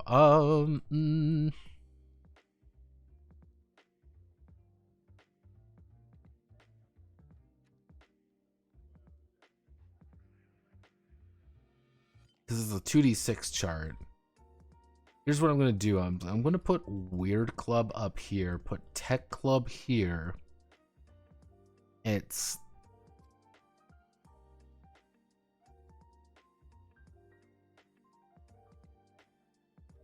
In general, we will be unpopular, cursed, or underfunded. More than unrecognized, undermanned, or girls only, or absolutely massive. Here, we can even make this.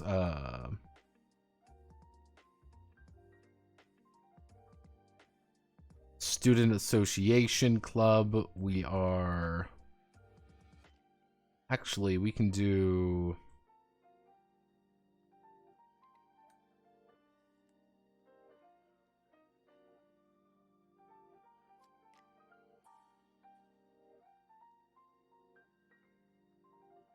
In general, you will rent esoteric, weird, or a...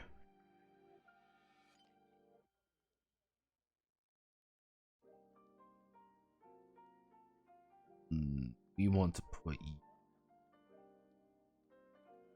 up here. Because if we put that up here, on average... The girls will be a part of an esoteric, weird, or recreational club, and you will be unpopular, cursed, or underfunded. Something horrible is happening because, haha, Lamau, that's funny. Very rarely will you be part of the student association if you just want to randomly roll.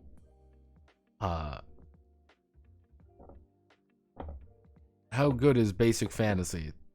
In what context? Girls only, Notepad. It's not a problem for our PC, which is probably all them females, so the demographics of this game.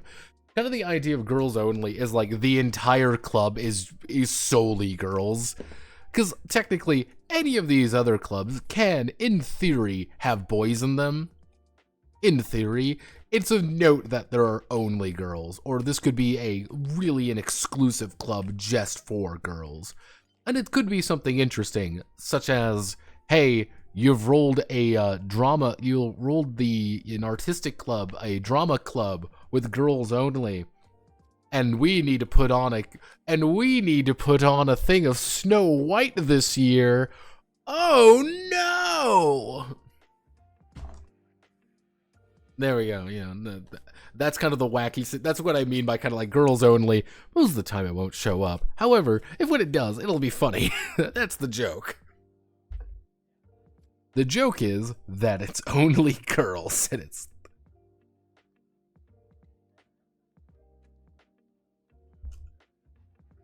There we go. Not a real club. Yeah, this is like, what's the girl... Yeah, the Go Home Club is staffed exclusively by girls. Yeah, why? Because that's the joke. It's like, that's the funny haha moment, is that only the girls go home, or the Go Home Club is an actual real club, and it's just this fucking esoteric thing that no one really understands. There you go. That's the joke. Girls only tech club. Yeah, hey, we're literally a tech club. We're a weird little, like, we're the game design club, and there's only girls allowed in it, because that's the entire point of it. The boys have their own club, the girls have their own club. It's like, that's the joke. There you go, boom. Yeah, we can have some funny situations, and that's the point. It's fun to have fun in games, everyone. I know this might be a esoteric thought, but it's fun to have fun. We do that, and now we're going to worry about... Alright, give me 1 second. I am going to go to the little note room.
Let's see. Then you have a competitive game jam. No. Femcel Club. Or We Hate Blake Club. Boys make a shooter. This happens to both fit together for a perfect RPG shooter because femship. Femcel Club. Welcome to the Femcel Club, everyone. Hey, Notepad. Lately I've been trying to print in paper game, print play, and so far it's going okay. However, I have a bit of situation where card backs do not work and sizes are a bit weird with cards. I've tried other kind of games, so is there any suggestions on that front? Program. Cards and tokens are always complicated when printing, and cards or tokens are always complicated when printing because if the file is not set up correctly, they will never turn out right. Because here's the thing. This is I can draw this out because this is a really weird thing that a lot of people do not actually understand. So let's say this is a piece of paper. Like this is our imaginary piece of paper, and here's our second imaginary piece of paper.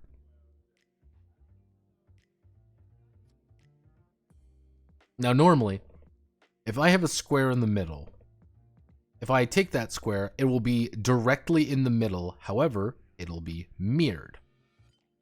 It'll be a perfect reverse. That's kind of the problem, you could say. It will be reversed ever so slightly. That it will be the opposite of whatever it is. I'm trying to reverse it properly, and it's not working. But generally speaking, it'll be effectively 1-to-1. If you print it both sides, it'll just be reversed. The problem is when you're doing something like cards, for example, and if we do something like this, the problem is that this card will be over here all of a sudden, and this card will be like right here. Like how it's actually supposed to be laid out would be like this, if we're moving from front to back. What people do though, because this is a lot harder to think about overall, is that people take this base one and copy it over 1-to-1. They copy it over exactly 1-to-1, and the problem is this doesn't work because then this section will be behind this will be behind this will be behind this, and this will be... It's a fucking mess. It might work, it might not. This is not like a printing error thing. This is not a simple question of like, oh well, I can just fix it with, you know, quick. This is something you have to double check the folder with. You have to double check the file, you have to make sure the files are laid out correctly, and then do a test print, and then do a second test print, just to make sure everything's lined up. That's the problem. Legitimately speaking, can I test somehow without a printer? If you... No, not really. Not that I know of. That's the problem. If the actual file is set up correctly, it will never be an issue. That's the thing. If the file is set up correctly, it's not an issue. If the file is not set up correctly, there's nothing you can do really. That's without just testing it and like making sure like, oh, is everything correct? Is everything reversed correctly? It is a bitch. And I've had to do this before, and it's annoying.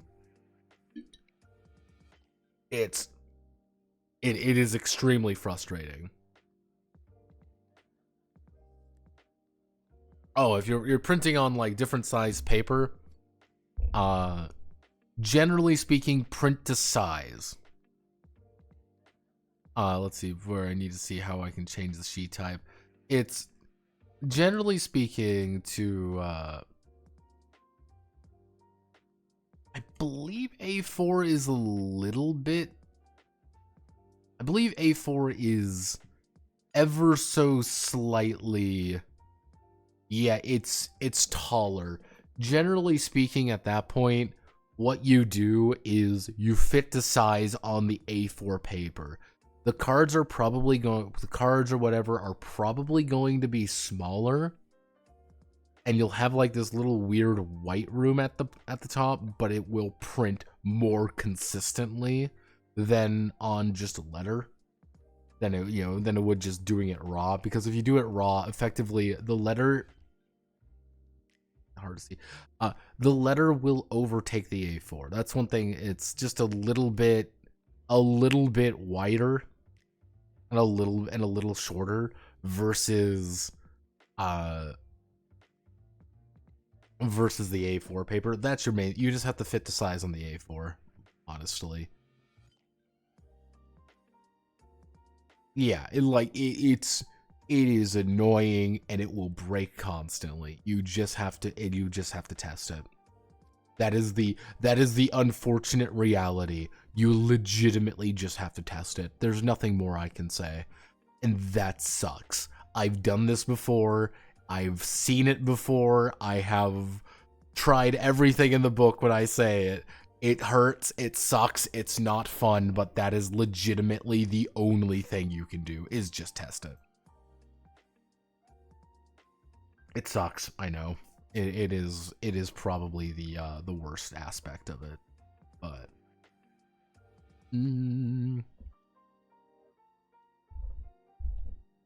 okay, let's get to we need to do quirks now.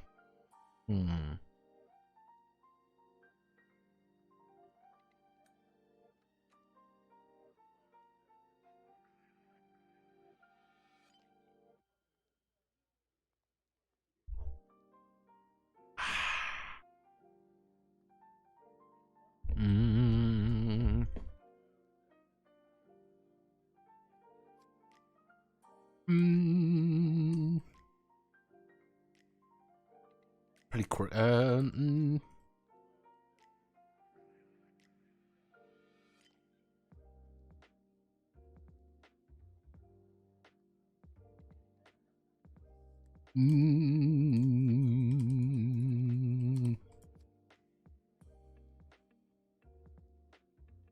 Let's see, where family hobbies and clubs are fairly defined.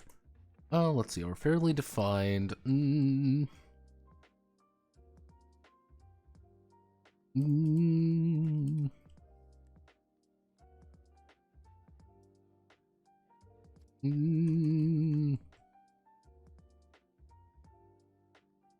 Let's see, in total,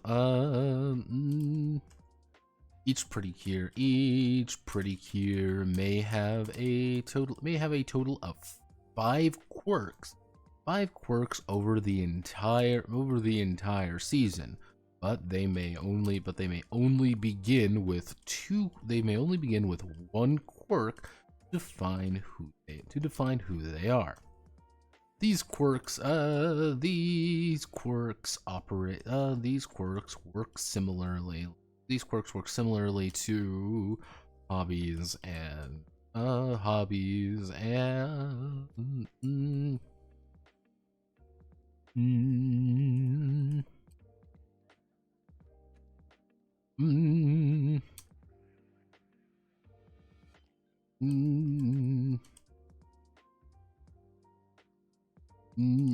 in theory, anything can become a quirk. Anything can become a quirk that the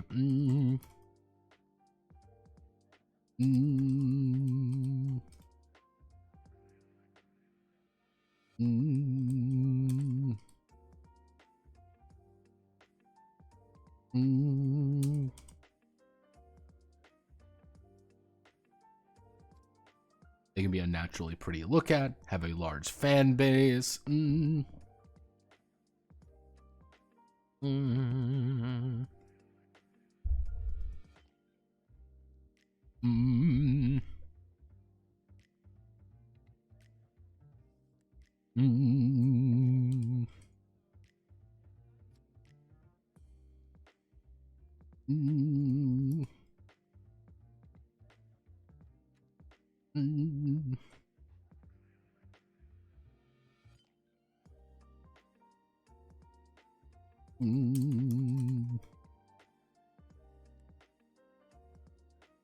then there.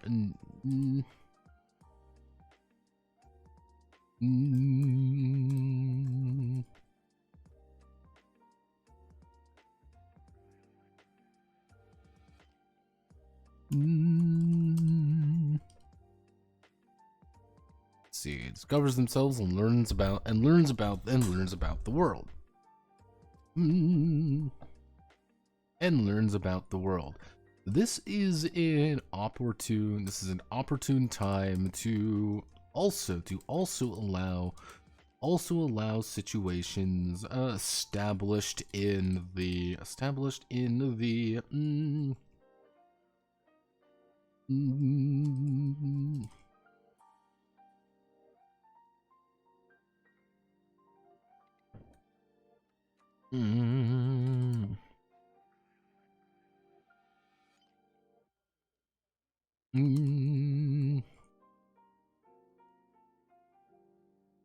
exposition to be tied to the pretty cure. Quirks, this is opportune time to allow situation establishing the exposition to be tied to the pretty cure. Oh, nope, stop fighting me. Finally,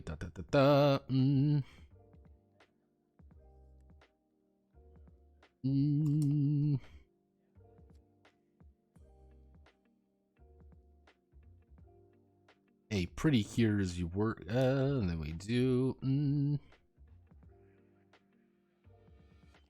Okay, so we want to,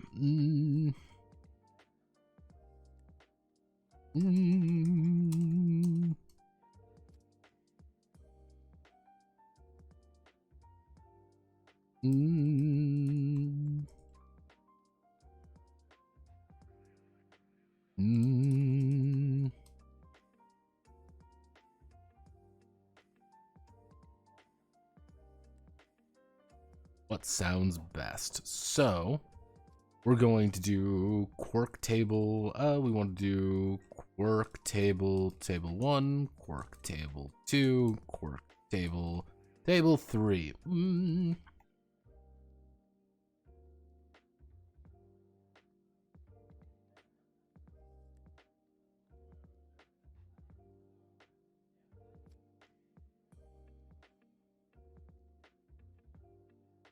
The thing is, when it comes to like, oh, you're a bit of a Karen, have them test print a lot.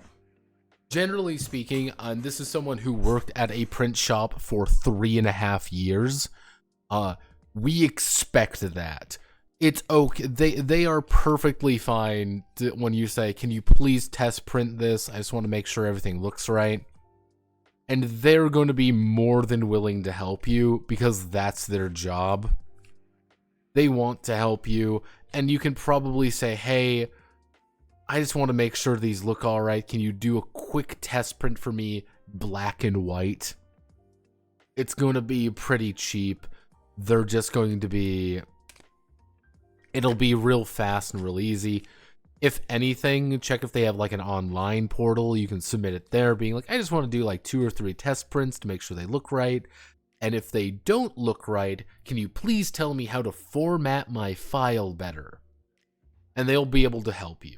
That's the general thing. Like, working at a print shop is, we want to help you because you're going to come back and pay us money. That's the idea.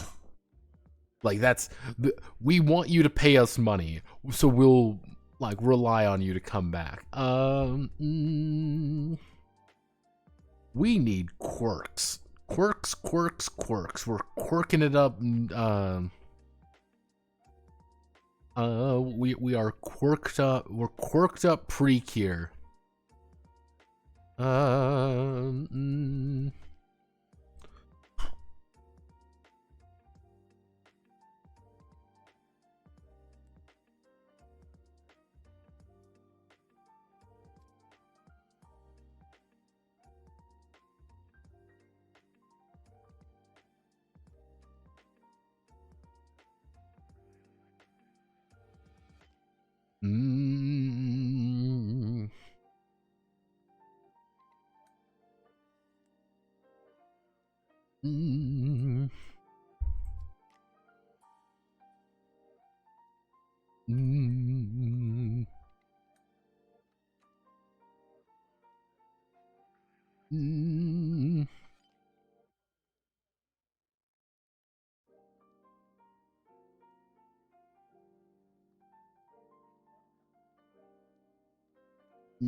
Extremely average.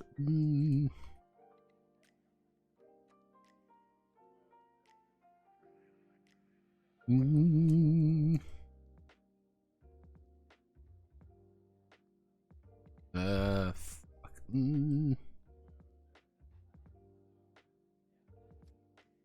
What's some good quirks? I want to be a quirked up white boy, goated in the sauce. Fuck. What's some good ideas? These are things about you. Actually, no.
Oh, no. No one ever wants sticky keys. Give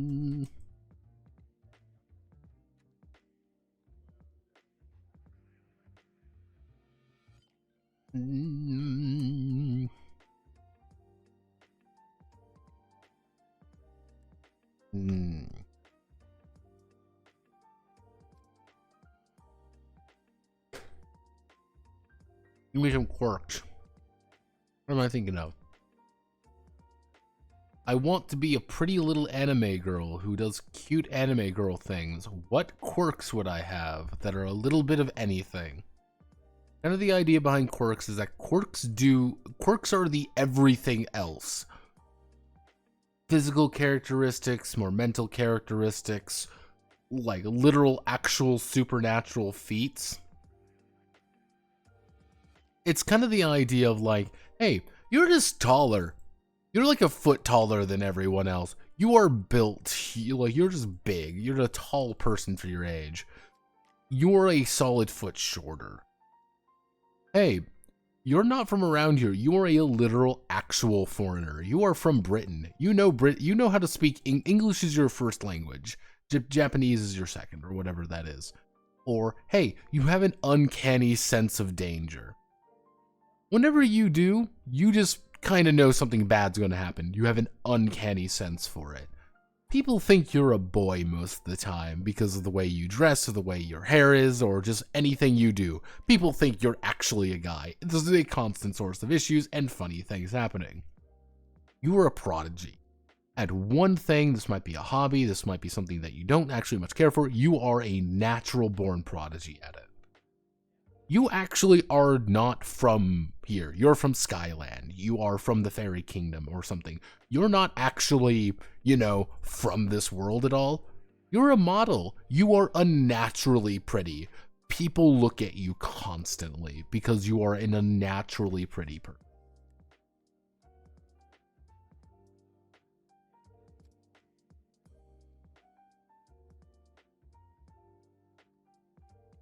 There was a foreigner as an MC. Yes, actually, there are quite a few characters who are not from this world as... there are quite a few characters who are not from Earth. The entirety of, let me see, Pretty Cure Sky, Soaring Sky, Higoru Sky, Pretty Cure. You know, the entirety of Higoru Sky, for example, the main one, this is Sora.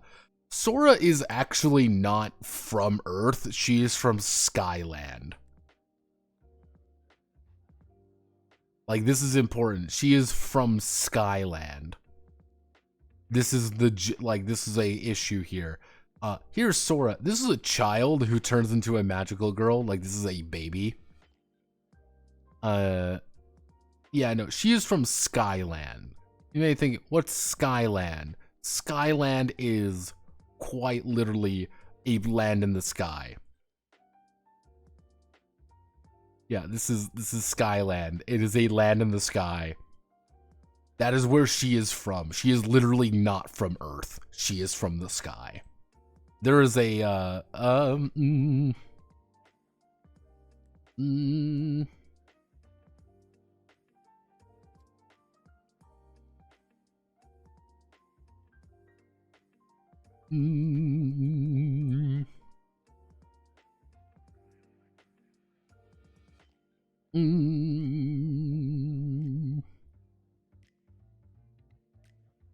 like, yeah, there's just a civilization of sky people. You're Chuni.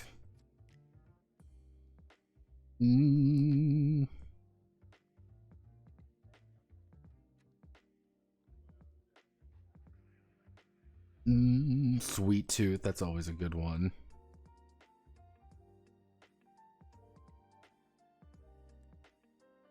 Yeah, hey, congratulations, you're a Chuni. You have a an unnatural affinity for being a Chuni. Everyone thinks that it's like, what the fuck? You're not a magical girl. It's like, yeah, I am actually. There we go, Gyaru. Everyone likes being a Gyaru. 14-year-old Gyaru got... I'm not gonna finish that statement.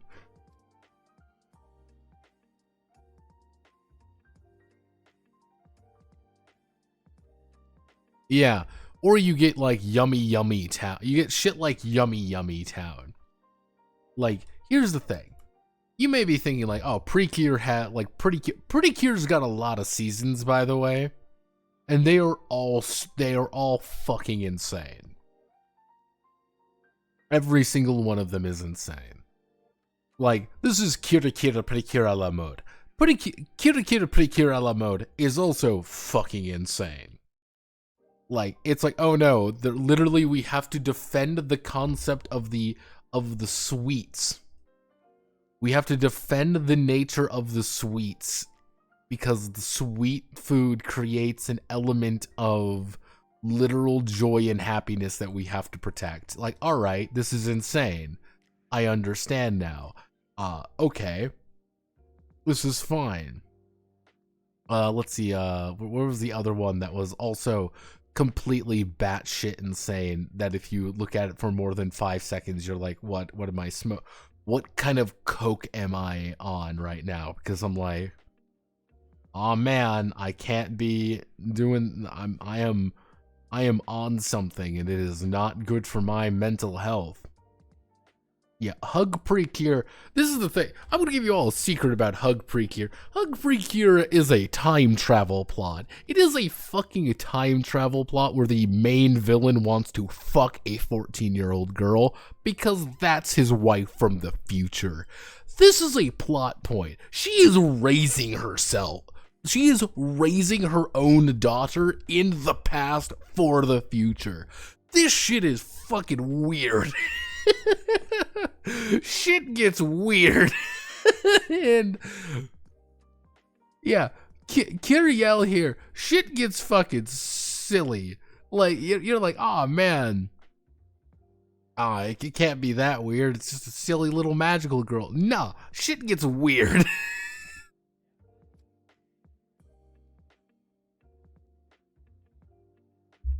Oh yeah, no, it's kind of the Homegrown, yes, homegrown farm girl. Yeah, it's kind of the idea like you are from this area and you are built into the land. Your family has been here for generations. Your people have been here for generations.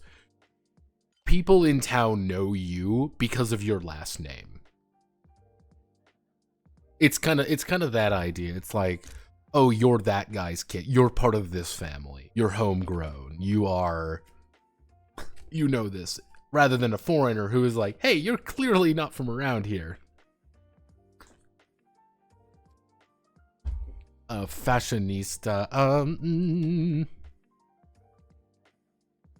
Ultra fashionable. You're never not fashionable. That's kind of changes it from Gyaru a little bit. And then actually we would do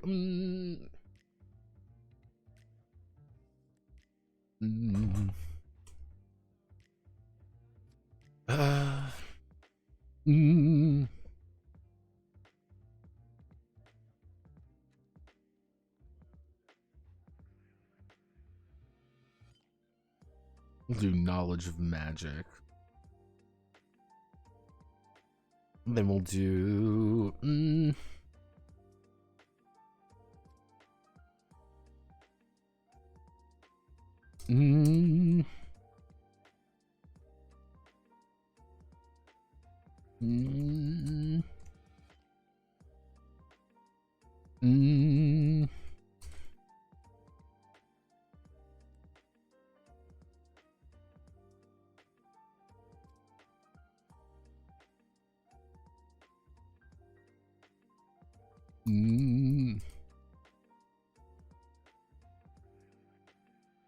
the literature club, which doesn't do much reading, to be honest.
The rules table.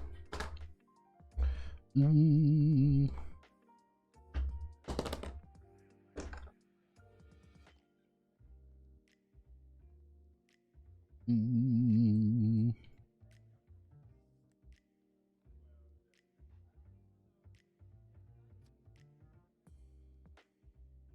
Mm.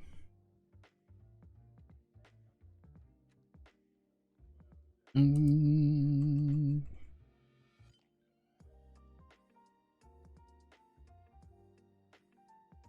Was the table and rules model. She interprets this as be mm. Mm.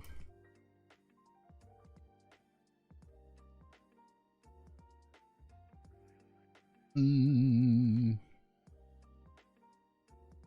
believe she's Cure Griffin, so yeah, that fits. Mm.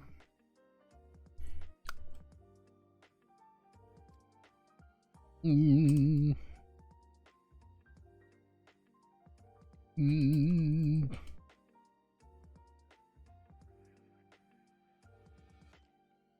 There we go.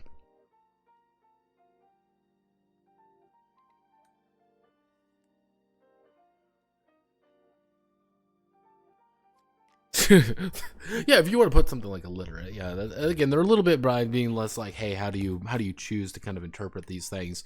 Being like, yeah, hey, here are these three. Hey, what's Hana? What's Hana? How does she view things? Well, she's very well read, and she's from a noble family. She is an incredibly smart person, and she can kind of throw her name around a little bit very easily, and that's something that people kind of understand. Problem is, she's very frail, and that's something that she also has to contend with. This is a problem that she deals with. This is something that is going to stop her from doing things. She's going to start coughing randomly. She is going to start kind of dozing off a little bit. This is something that is a problem. On the other hand, Hitomi is a homegrown tomboy. Anytime she needs to actually know people around town, she knows them because she's been here her entire life. Anytime she needs to do something that's boyish, she can just say, hey, can I use tomboy for this? And the answer is, yeah, you totally can, because that's who Hitomi is. Akane, on the other hand, everyone's just scared of Akane. She looks at you and she has those certain eyes that scares the shit out of people. People are like, I am intimidated by you, and please don't hurt me. Even though she's like, I don't want to do that, but she writes in, because she rolled model, she writes, oh, princely. People are really scared of her, because she's got those evil eyes. On the other hand, she has this princely vibe to her. She's kind of that, like, oh, hey, I'm very clearly, I'm a very, people are attracted to me, but they're also kind of scared of me. So I'm in this weird situation where I walk to school with this like very frail looking princess like girl every day because we live on the same estate effectively. Yeah, boom, done. A million dollar idea. We've made we've made the idea. Mm, mm,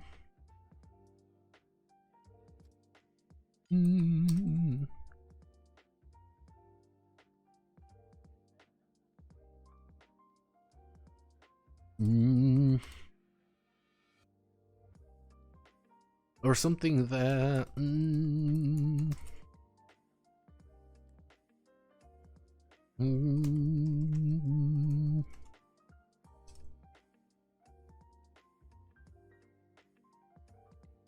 mm, mm,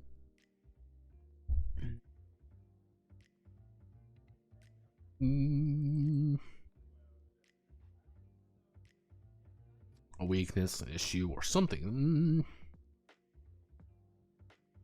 Mm, mm, mm,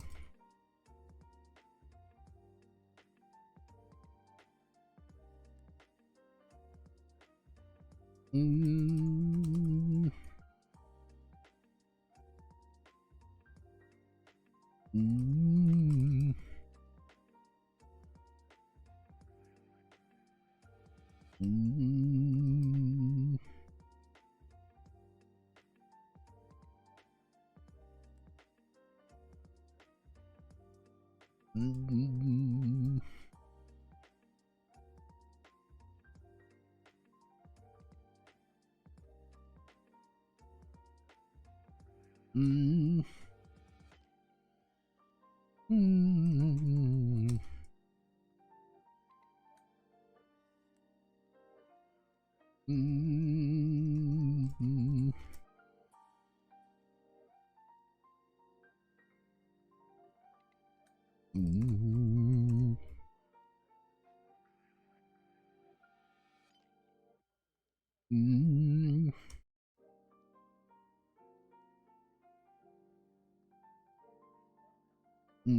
Let's see. A pretty clear may be a warrior of justice and hope.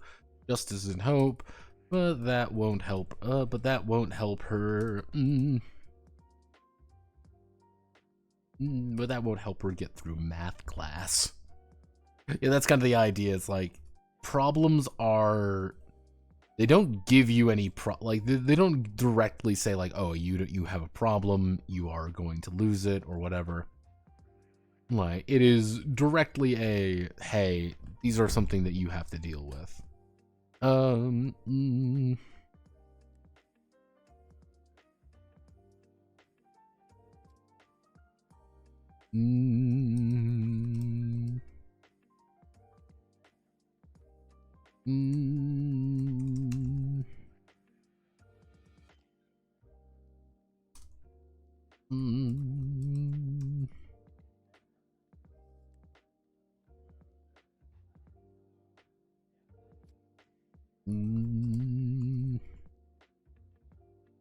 Oh, this flaw manifests.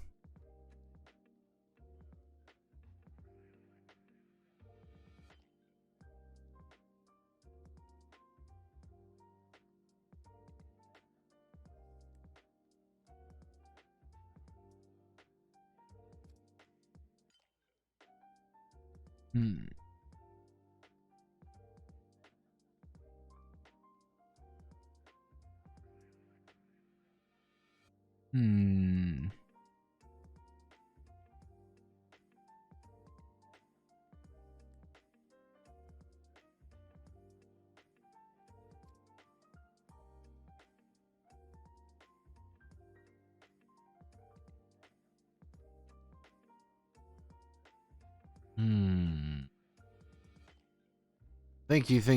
Give me 1 second. Oh, goodness.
Alright.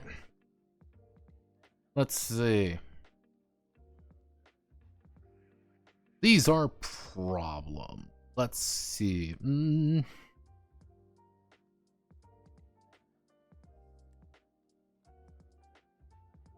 Let's see. We want problems. So we want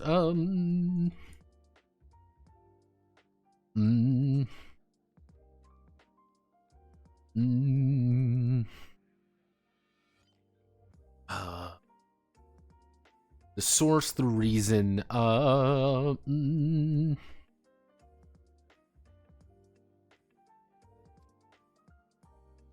the source is physical, mental,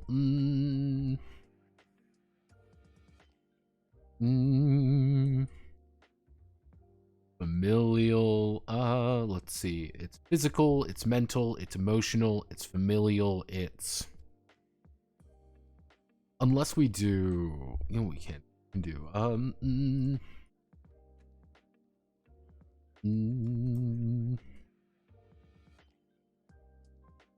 physical, mental, emotional.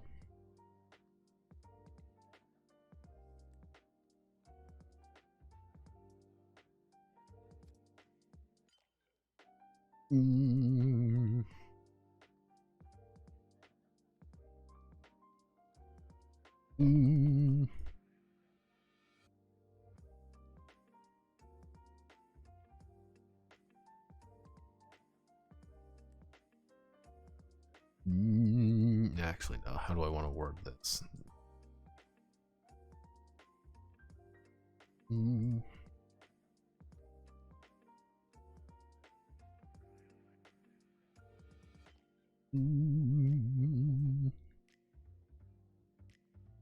Actually, no. Here's what we can do. Physical, mental, emotional, social.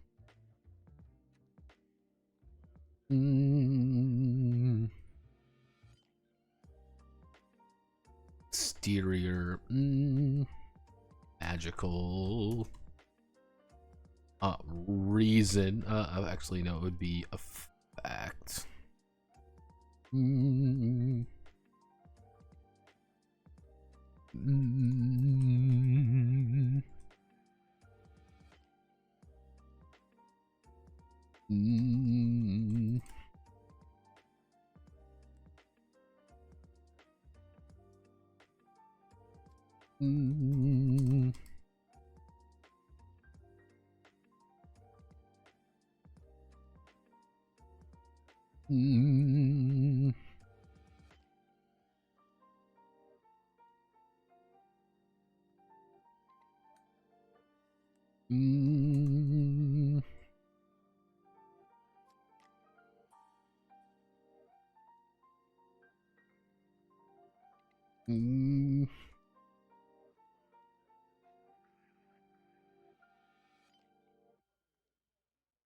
Let's see. Hard to function in society, hard to adapt in society. It's hard to make friends. It's hard to keep going. It's hard to feel happy. It is hard to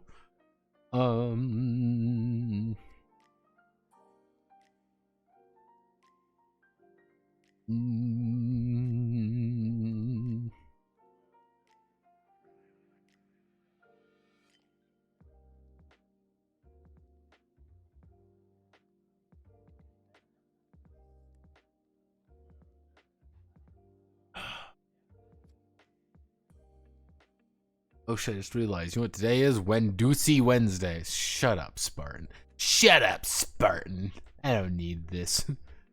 Let's see.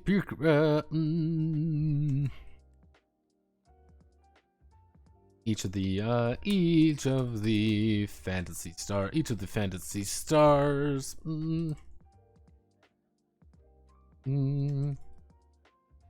Main issue with Hana. Hana is first to iterate her frail condition. Being sickly most of her life has made it difficult. Mm. Mm. Mm. Tomi puts forward her family legacy. As she is. Mm. Mm. Mm. More than she'd like to admit. Finally, Akane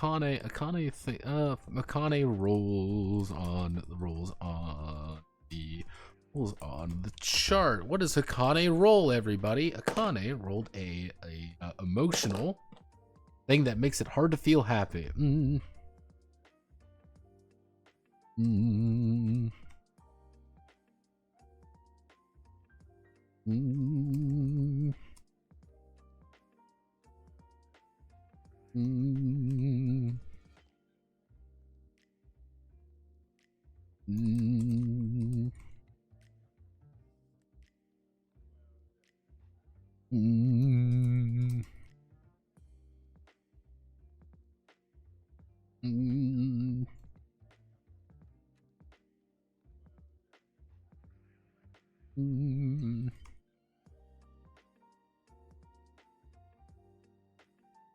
Mm. Mm.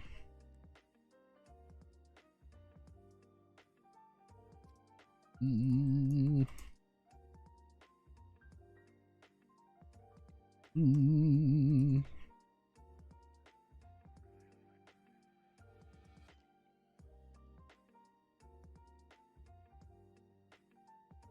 Mm. Mm.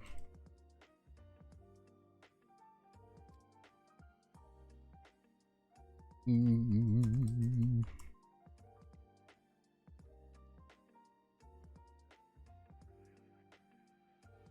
Mm.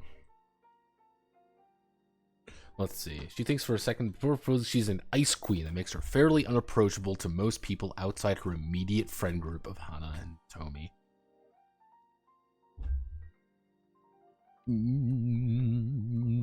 we go all the way back up here. Then we do this. Welcome to the director's notes. We're going to go all the way back down here. Then we put this director's note right here. And then we say...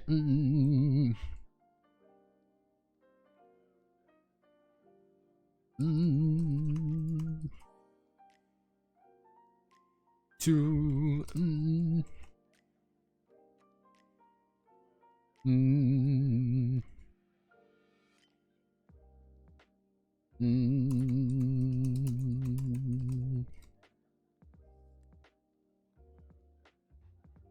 Mm.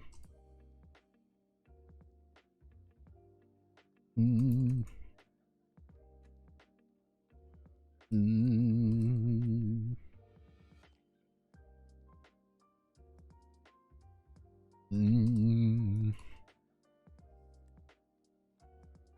Mm.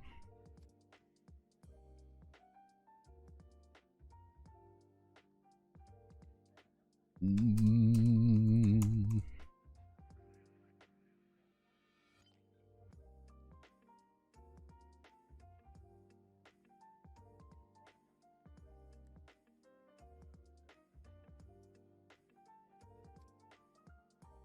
HBO will. Mm.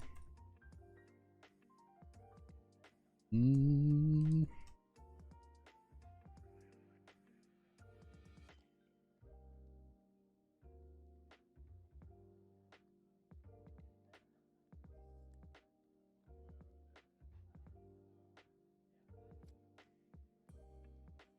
There we go. We slap an image right there. Easy enough to understand. It's when do see my dudes. Shut up, all of you. None of you are free from God's holy wrath. Alright, so we're doing pretty good. It doesn't look like we got a lot done, but we did get a lot done indirectly of just character stuff. What we're going to do probably in my free time, I want to get more done. I want to get kind of the most of the cures done there, but we finished this. We finished this. Like, generally speaking, we finished this part. Like, we finished a bit. We literally need to do just skills and attributes. That won't take too long. I might do that in my free time. I've been streaming for 3 hours and my throat hurts, so I want to call it here. So thank you all for following. My name is Notepad Anon. Hope you have a wonderful rest of your day. Godspeed, good luck, and have a wonderful rest of your time. Friday, we will see the Geniverse video. Tomorrow, we're going to be working on the Geniverse video, because the Geniverse is a fascinating shit show, and I think more people should know about it. So thank you all. Godspeed, good luck, have a wonderful rest of your night.